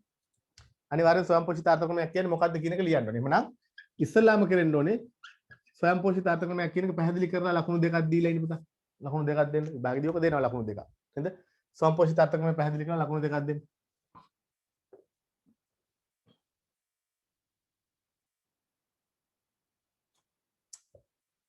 ඊළඟට ප්‍රශ්නය ඉතුරු කොටස බලමු අපි දැන්. ස්වයංපෝෂිත ආර්ථික ක්‍රමය තුළ ඍජු නිෂ්පාදනයක් සිදුවීම මෙයින් කුමක් අදහසද? රයිට්. අපි ලියමු තමයි. ඍජු නිෂ්පාදනය කියන්නේ මොකද්ද? ඔව්. තමන්ට අවශ්‍ය දේ තමාම නිපදව ගන්න ක්‍රමයක්. ස්වයංපෝෂිත ආර්ථික ක්‍රමය කියන එකම තමයි. එක පැත්තකින් නේද? රයිට් ලියන්න පුතා ඍජු නිෂ්පාදනය. ලියන්න. යම් රටකට හෝ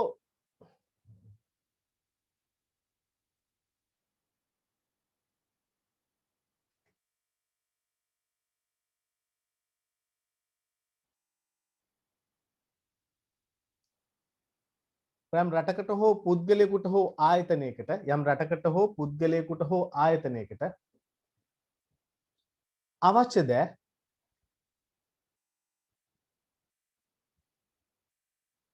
තමාම නිපදවා ගන්නේ නම්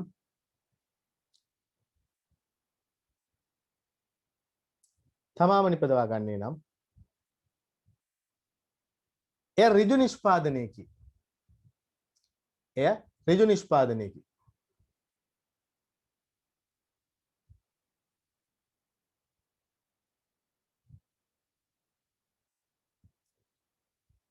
අලුත් ඡේදයක් පටන් ගන්න පුතා. එහිදී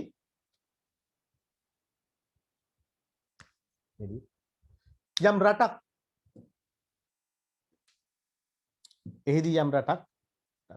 තමාට අවශ්‍ය දේ තමාම නිපදවා ගන්නවා නම්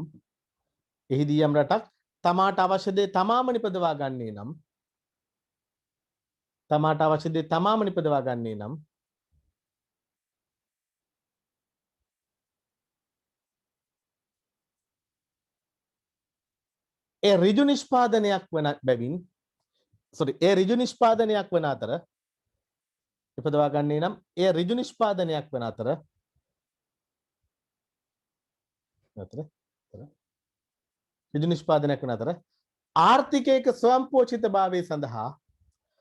ආර්ථිකයක ස්වයංපෝෂිතභාවය සඳහා එය අත්‍යවශ්‍ය කොන්දේසියකි.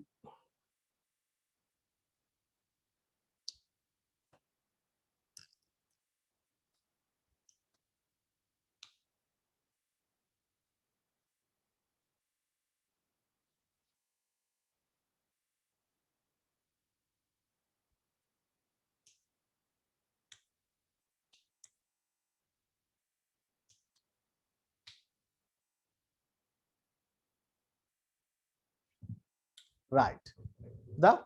ස්වයංපෝෂිත ඍජු නිෂ්පාදනය කියන්නේ මොකක්ද කියන එක පැහැදිලි කිරීමක් අපි කරා නේද? ඔව්. එමුනම් බලන්න ඍජු නිෂ්පාදනය කියන්නේ මොකක්ද කියන එකට දෙන්න. ඔව්.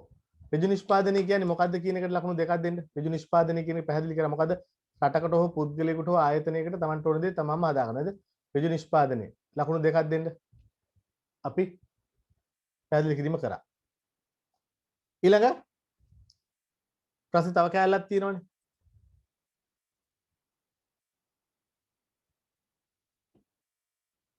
ඔව්. ස්වයංපෝෂිත ආර්ථිකය කියන්නේ මොකද්ද? තමාට අවශ්‍ය දේ තමාම නිපදවා ගැනීමක්. උදා එහෙමනම් තමාට අවශ්‍ය දේ තමාම නිපදවා ගැනීමක් ස්වයංපෝෂිත ආර්ථිකයක් වෙනවාලු. ඒ වගේම ඍජු නිෂ්පාදනයේ ස්වයංපෝෂිත ආර්ථිකයක ප්‍රධාන ලක්ෂණයක්. ඒ කියන්නේ තමාට අවශ්‍ය දේ තමන්ම නිපදවා ගන්න නැතුව ඍජු නිෂ්පාදනයක් කියන්නේ. ඍජු නිෂ්පාදනයේදී තමන්ට අවශ්‍ය දේ තමන්ම නිපදවා ගන්නවා නම් ඒක තමයි පුතා ස්වයංපෝෂිත ආර්ථිකයේ තියෙන ලක්ෂණය. ස්වයංපෝෂිතයි කියන්නේ තමන්ම හදා ගන්නවා කියන්නේ. එහෙනම් ඍජු නිෂ්පාදනයේ තුලින් තමන්ට අවශ්‍ය දේ තමන්ම හදා ගන්නවා කියන්නේ පුතා පිටස්තරව මිලදී ගැනීමක් කරන්නේ නැහැ. ඒ කියන්නේ ආර්ථිකයේ ස්වයංපෝෂිත වෙනවා. අවසාන ඡේදයෙන් කියලා තියෙන්නේ ওই කාරණාව. ලකුණු 3 දෙන්න.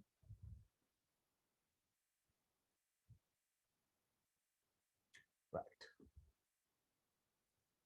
හරි. උදා අපි යමු අපේ එහෙනම් ඊළඟ ප්‍රශ්නෙට.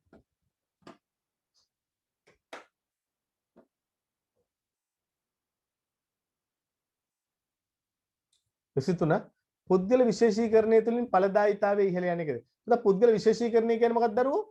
වඩා දක්ෂ හා කාර්යක්ෂම කාර්යකර සඳහා පමණක් පුද්ගලයෙකු යොදවන එක නේද? රයිට් ලියන්න ටග් ගාලා ලියන්න පුතා වැඩි වෙලා ගන්න එපා. තව පැය භාගයයි අපිට තියෙන්නේ. මොකද මම කාලා බීලා එකමාර වෙද්දී ඊළඟ පන්තියට සෙට් වෙන්න ඕනේ. රයිට් ලියන්න.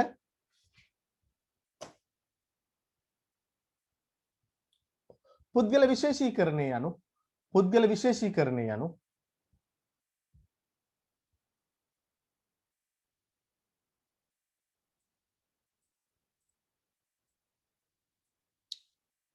යම් පුද්ගලයෙකු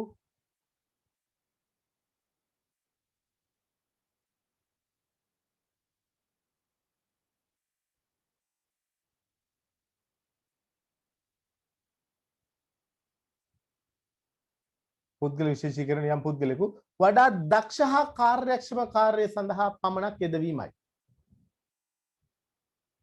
වඩා දක්ෂ හා කාර්යක්ෂම කාර්ය සඳහා පමණක් යෙදවීමයි.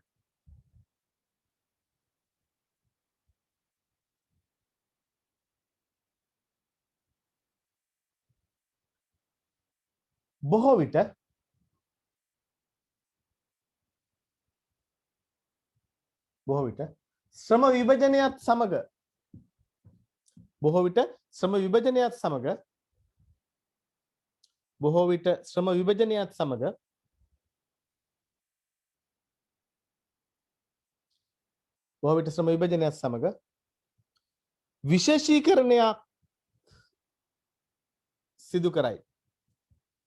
විශේෂීකරණයක් සිදු කරයි. එනම් ඒ නිෂ්පාදන කාර්ය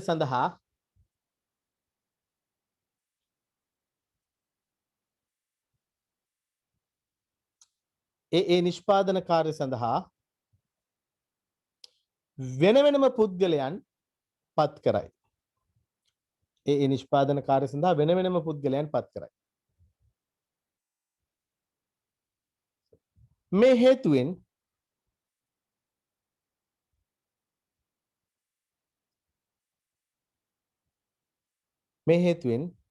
විශේෂ ප්‍රාගුණ්‍යයක් වචනේ විශේෂ ප්‍රාගුණ්‍යයක් වචනේ හයිලයිට් කරන්න. විශේෂ ප්‍රාගුණ්‍යය වරහන් ඇතුලේ දාන්න විශේෂඥ දැනුම කියන එක පුතා. වරහන් ඇතුලේ දාගන්න විශේෂඥ දැනුම.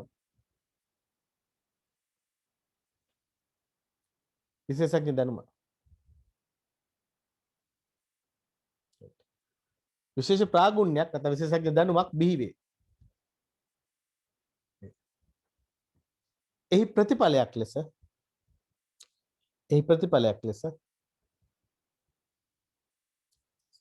නිෂ්පාදන සම්පත්වල ඵලදායීතාවයේද ඉහළ යයි.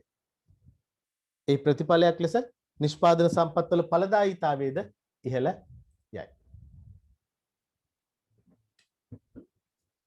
හරි. අපි ලකුණු දෙන්නේ කොහොමද ඔක බලන්න. ඔය ප්‍රශ්නේ ටිකක් වැදගත් හින්දා හයිලයිට් කරලා තියාගන්න. ඔය ප්‍රශ්නේ අහන්න පුළුවන් විභාගෙට. පුතා කොහොමද එතකොට ප්‍රශ්නෙට උත්තර ලිව්වේ?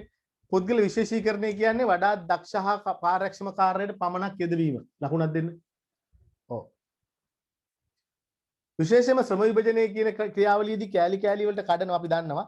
කඩලි වලලා ඒ කෑල්ලට ඒ පුද්ගලයා දක්ෂ පුද්ගලයා විතරක් පත් කරනවා නේද? ශ්‍රම විභජනයේදී තමයි පුතා ගොඩක් වෙලාවට ශ්‍රම විභජන ක්‍රියාවලියේදී තමයි ඔය වඩාත් දක්ෂ කාර්යක්ෂම පුද්ගලයා පත් කිරීම සිද්ධ වෙන්නේ. රයිට්. ලකුණක් දෙන්න. හරි. ඊට පස්සේ ඔය දක්ෂ පුද්ගලයා දක්ෂ කාර්යයට පමණක් යොදවපුවාම පුතා ඒ පුද්ගලයාට ලැබෙනවා විශේෂ දැනුමක්. අපි ඒක කියනවා විශේෂ ප්‍රාගුණ්‍යයක්. නේද? අපි කියන විශේෂඥ දැනුමක්. නේද? එක්ස්පර්ට් කෙනෙක් වෙනවා යා. එමුනා විශේෂඥ දැනුමක් ලැබුණාම තමයි පුතා විශේෂ ප්‍රාගුණ්‍ය තුලින් තමයි මොකද වෙන්නේ? ඵලදායක. එමුනා විශේෂඥ දැනුමක් නේද? විශේෂ ප්‍රාගුණ්‍යයක් ලැබෙනවා. අන්න අපි අවසානයේ තියෙන නිගමනය මොකද්ද? විශේෂීකරණය තුලින් ශ්‍රම විභජනයේ සඳහා අවශ්‍ය පදනම ශ්‍රම විභජනයේ තුලින් විශේෂීකරණයට අවශ්‍ය පදනම හැදෙනවා. ඒ තුලින් අර ඒ පුද්ගලයා ඒ කාර්යයට පත් කරපුවාම එක්ස්පර්ට් කෙනෙක් වෙනවා. විශේෂඥ දැනුමක් නැත්නම් විශේෂ ප්‍රාගුණ්‍යයක් ලැබෙනවා. විශේෂ ප්‍රාගුණ්‍ය තුලින් විශේෂඥ දැනුම තුලින් මොකද වෙන්නේ පුතා? ඔහු වේගවත් පුද්ගලයෙක් බවට පත් වෙනවා නෝ ඵලදායීතාවය වැඩි වෙනවා. එහෙම නැත්නම් යෙදවුම් ඒකකයක නිමම් ප්‍රමාණය වැඩි වෙනවා. පුතා ඵලදාව කියලා කියන්නේ යෙදවුම් ඒකකයක නිමම් ප්‍රමාණය. මොනව වෙනවද යෙදවුම් ඒකකයක නිමම් ප්‍රමාණය? පුතා යෙදවුම් ඒකකයක නිමම් ප්‍රමාණය නිරන්තරයෙන් වැඩි වෙනවා. ලකුණු දෙකයි. පුතා අහන්නකෝ. පුතා ඔය මට්ටමේ ප්‍රශ්න හොඳටම ඇති විභාගෙට. මම අර හැමදාම කියන්නේ ලෝයෙත් නැති ප්‍රශ්න අරගෙන ඔයාව බය කරලා ඔයාව පිස්සු වට්ටලා කොහොමද ඔයාට ලියන්න තියා හිතන්නවත් බෑ නේද ළමයි කොහොමද ඔහම ගියා නම් තවත් රුපියල් 5000ක් දෙන්න මට ඕක උගන්වනවට නේද පුතා එච්චර කතන්දර ඕනේ නැහැ පුතා මේ ප්‍රශ්න ටික ඇති ඔයා ඕනේ රිවිෂන් පන්තියකට යන්න පුතා මේ ටිකත් බලාගෙන යන්න තව ඉස්සරහට කතා කරනවාම පාඩමකම මේ ප්‍රශ්න නැවතත් ඒ ටික බලාගෙන යන්න පුතා ඒ ඇති යන්නේ ඒ ඇති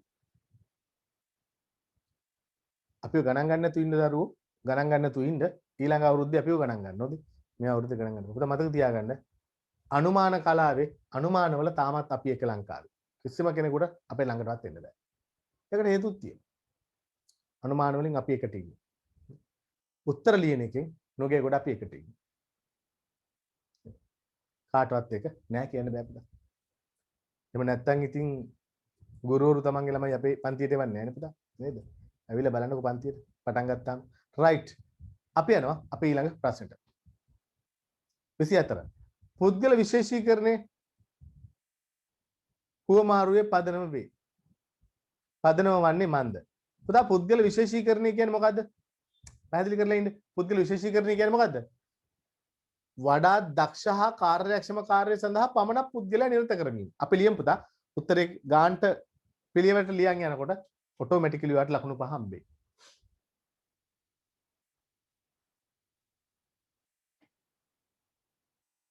හරි. මම සම්පූර්ණ උත්තරේ කියන්නම් ඊට පස්සේ පැහැදිලි කරන්න ලකුණු ලැබෙන විදිය. ලැබියන් පුතා පුද්ගල විශේෂීකරණය යනු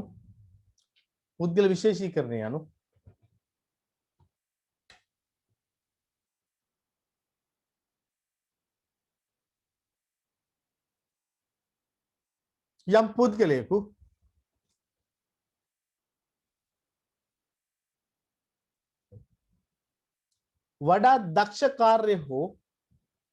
වඩා දක්ෂ කාර්ය හෝ පුද්ගල විශේෂීකරණය යනු යම් පුද්ගලයෙකු වඩා දක්ෂ කාර්ය හෝ කර්මාන්තය සඳහා පමණක් යෙදවීමයි.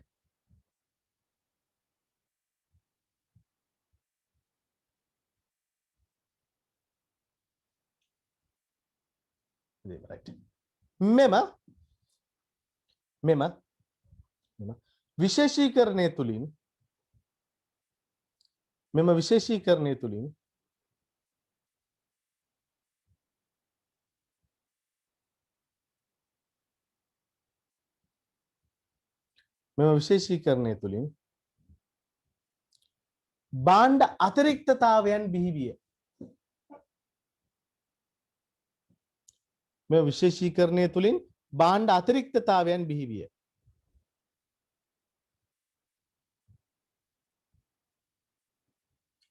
භාණ්ඩ අතිරික්තතාව බිහිවිය. ඒ පුතා වඩා දක්ෂම කාර්යයට හෝ කර්මාන්තයට යොදවපුවාම දැන් වළං අදන මිනිහා ගාව වළං ගොඩ ගැහෙනවා. නේද? වී නිෂ්පාදනය කරන මිනිහයා ගාව වී ගොඩ ගැහෙනවා. ඒකනේ යථාර්ථය.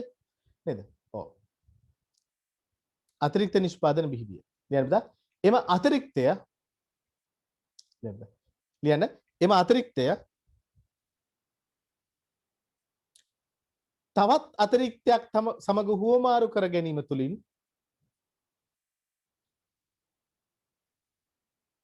පමණක් එම අතිරික්තය තවත් අතිරික්තයක් සමග හුවමාරු කර ගැනීමෙන් පමණක්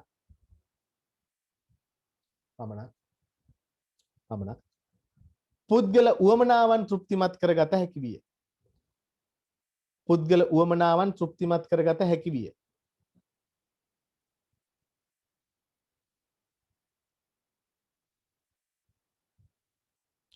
පුද්ගල උවමනාවන් තෘප්තිමත් කරගත හැකි විය. ඕනේ පුතා වලං හදන මිනිහා ගාව වලං තිබ්බයි කියලා ඉවරලා ඌට වලං කන්න බෑනේ. හාල් අතිරික්තයක් තියෙන මිනිහත් එක්ක හුවමාරු කරගන්න ඕනේ. නැත්තම් තමන්ගේ උවමනාවන් සපුර ගන්න බෑ. මැරෙනවා බඩගින්නේ. නේද? ඒක නෙවෙයි කිව්වේ. රයිට්. රයිට්. මේ අනුව පැහැදිලි වන්නේ පුතා අවසන් නිගමනය හොඳයි. බලන්නකෝ ආරම්භය අන්තර්ගතයේ අවසන් නිගමනය. එක ලකුණු භාගයක් කපන්න බෑ පුතා වට හොඳයි. පර්ෆෙක්ට් උත්තර ඔවා. බලන්නකෝ ගෙදර ගිහලා තනියෙන්. ගෙදර ගිහිල්ලා නෙමෙයි නේද? පන්තියෙන් පස්සේ බලන්නකෝ නේද? කියන්න. මේ අනුව පැහැදිලි වන්නේ අවසන් නිගමනය. මේ අනුව පැහැදිලි වන්නේ පුද්ගල විශේෂීකරණය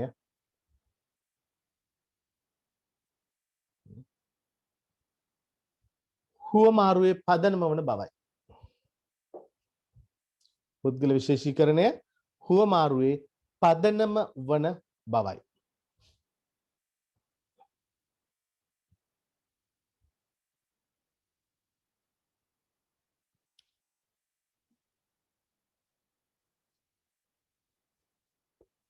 right.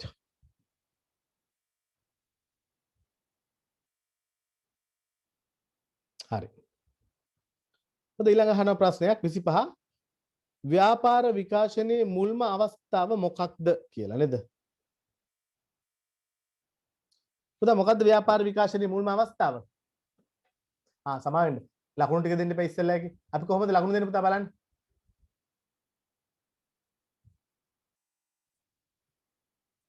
අපි ලකුණු මෙහෙම දෙමු.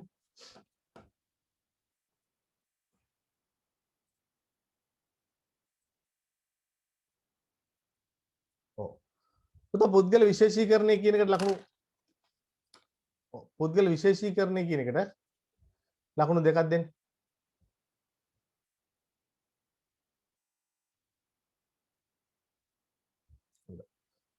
විශේෂීකරණය තුලින් අතිරික්තතා බිහි වුණා කියන එකට ලකුණු එකක් දෙන්න.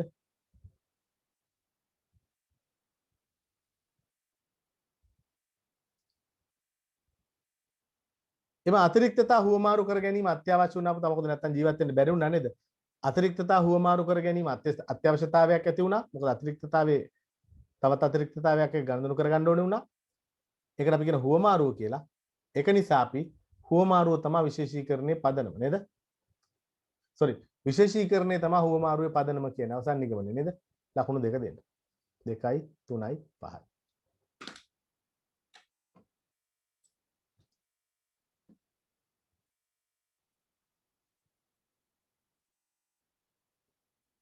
හරි. බලන්න. අපි ඊළඟ ප්‍රශ්නෙට.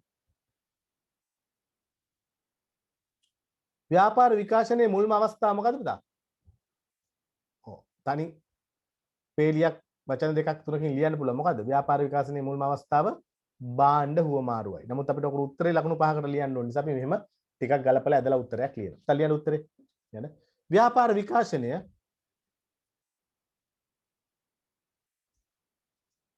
අධීර ගණනාවකින් සිදු වූවකි. අධීර ගණනාවකින් සිදු වූයකි. ව්‍යාපාර විකාශනය අධීර ගණනාවකින් සිදු වූවකි.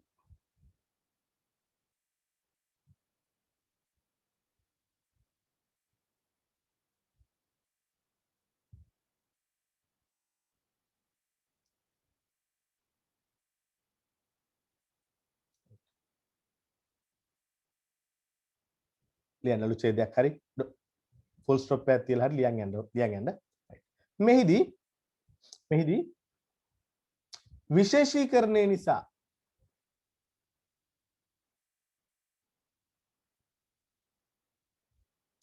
විශේෂීකරණය නිසා අතිරික්තතා බිහි වූ අතර විශේෂීකරණය නිසා අතිරික්තතා බිහි වූ අතර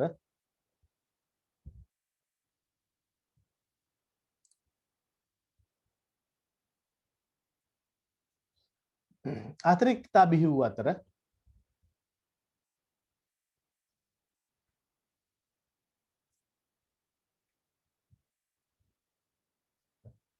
එම අතිරික්තතා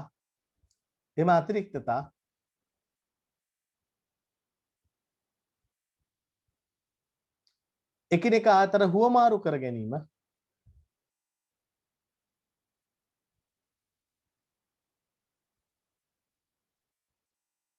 අත්‍යවශ්‍ය සාධකයක් විය.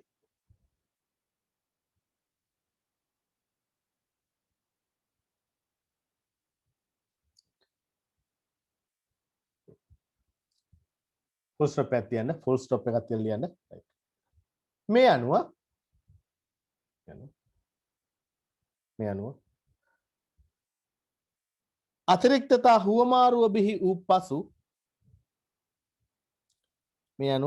අතිරික්තතා හුවමාරුව බිහි වූ පසු මුදල් භාවිතයට පැමිණ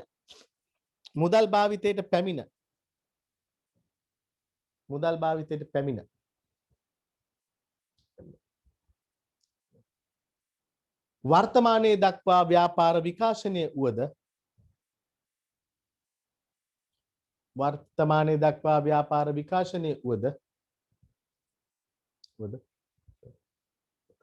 ව්‍යාපාර විකාශනයේ මුල්ම අවස්ථාව වන්නේ භාණ්ඩ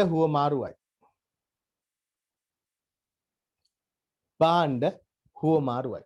highlight කරගන්න පුතා උත්තරය ඇතුලේ භාණ්ඩ හුවමාරුවයි. විභාගෙදී highlight කරන්න එපා. අපි උතනදී highlight කරගන්න භාණ්ඩ හුවමාරුවයි. right. අපි ලකුණු දෙමු පුතා මෙන්න මේ විදිහට. කොහමද?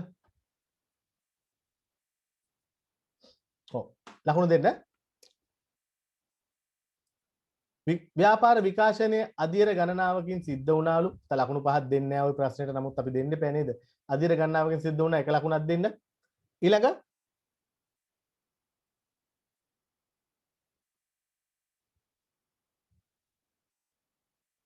අධීර ගණනාවකින් සිද්ධ වුණා එක ලකුණයි. ඊට පස්සේ විශේෂීකරණය නිසා අතිරික්තතා බිහි වුණා. ඒ අතිරික්තතා බිහි කර ගැනීම අත්‍යවශ්‍ය කාරණාවක් වුණාලු.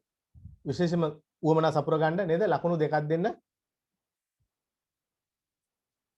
ඊට පස්සේ අවසානට කියනවා මේ අතිරික්තතා හුවමාරු කර ගැනීමත් එක්ක මුදල් ඇවිල්ලා මුදල් හරහා වර්තමානයේ දක්වා දියුණු වුණා. හැබැයි මේ දියුණුවේ මුල්ම අවස්ථාව බවට පත් වෙන්නේ වෙන මොකද්ද? හුවමාරුවයි. highlight කරගන්න හුවමාරුව.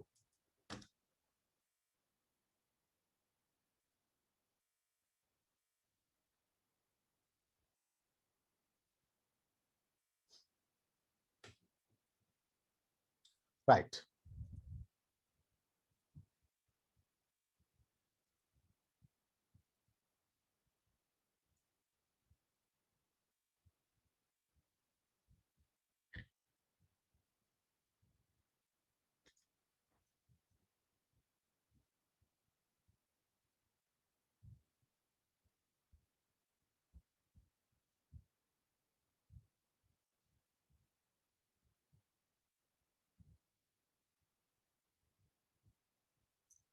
හරි. අපිට තියෙන්නේ 26 ප්‍රශ්නේ වක්‍ර නිෂ්පාදනය. අහන්නකො. දැන් අද මෙතන ඉන්නවා පුතා පළවෙනි දවස් සම්බන්ධ වෙච්ච දරුවෝත් ඉන්නවා. උත්තර ලියන්න නැතුව නිකන් බලන් හිටපු කට්ටියට දැන් තේරෙනවනේ. නිකන් බකන්නේ ළඟ ඉඳලා වැඩක් වෙන්නේ නැහැ. ඒක උත්තරේ කියනකොට උත්තරේ ලියා ගන්න බලාගෙන ඉන්නත් එපා. දැන් තව තියෙන එකට විනාඩි 5ක් 6ක් වගේ කාලයක් තියෙන්නේ. මම කාලා තව තියෙනවා මේ පොඩි වැඩක් කරන්න. ඒකත් විශේෂයෙන්ම මේ ටියුට් එකක් තියෙනවා. ඒ ටියුට් එක මට අමතක වෙලා තිබිලා තාම දාලත් නෑ. ඊරා දාන්න තිබිච්ච ටියුට් එක අමතක වෙලා තියෙනවා. දැන් මතක් වුණේ දාලා නෑ. ඒක දාන්න ඕනේ. ඔන්ලයින් ඉන්නකොට ඔයාලගේ දාන්න බෑ ඒක. ඉතින් ඒකත් ඒ ගෲප් ටිකට දාන්න ඕනේ පුතා. ඒක නිසා මම අදට මෙතනින් පන්තිය නතර කරනවා පුතා. එකට විනාඩි 5ක් විතර තියෙන විනාඩි 5ක් 6ක් තියෙන්නේ. අපි ලබන සඳුදා පේපර් ක්ලාස් එක කරන්නේ නැහැ පුතා. ඊළඟ සඳුදා අවසරයක් සතියක් කර සතියක්වත් අපි කරනවා. විභාගයේ මැයි මාසේ සොරි සැප්තැම්බර් මාසේ තියෙනවා කියලා මොකද කවුද මන් දන්නේ නැහැ මන්ද බුද්ධිකයෙක් මොකද පෝස්ට් එකක් දාලා ඒක ෂෙයා වෙලා තිබ්බා. ඒක ගොම් පාට හොඳේ. ඔක්තෝබර් කියලා ගැසට් කරාට පස්සේ ආපහු ඉස්සරහට ගන්න එපා බය වෙන්න එපා. තාම ඇප්ලිකේෂන් වත් නැහැ රීකරෙක්ෂන් නැහැ. මොකුත් නැහැ තාම. තව සතිය තුන සතියකට එකමාරකට දෙකකට රට ඇරෙන්නෙත් නැහැ.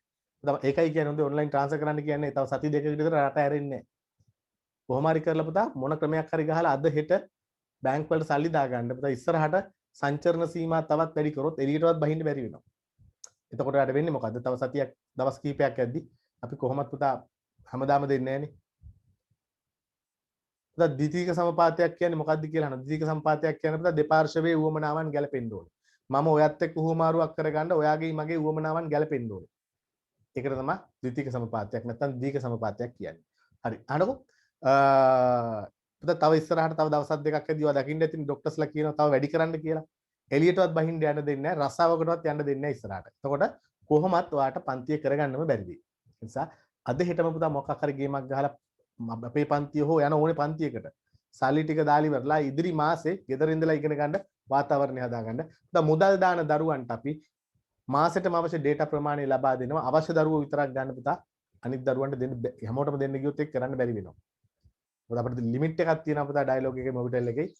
දරුවෝ 3-4000කට දෙන්න ගියොත් ප්‍රශ්නයක්. මොකද අපේ ක්ලාස් විතරක් නෙමෙයි බයෝ ක්ලාස්, මැත්ස් ක්ලාස් එක එක ඒවා තියෙනවනේ.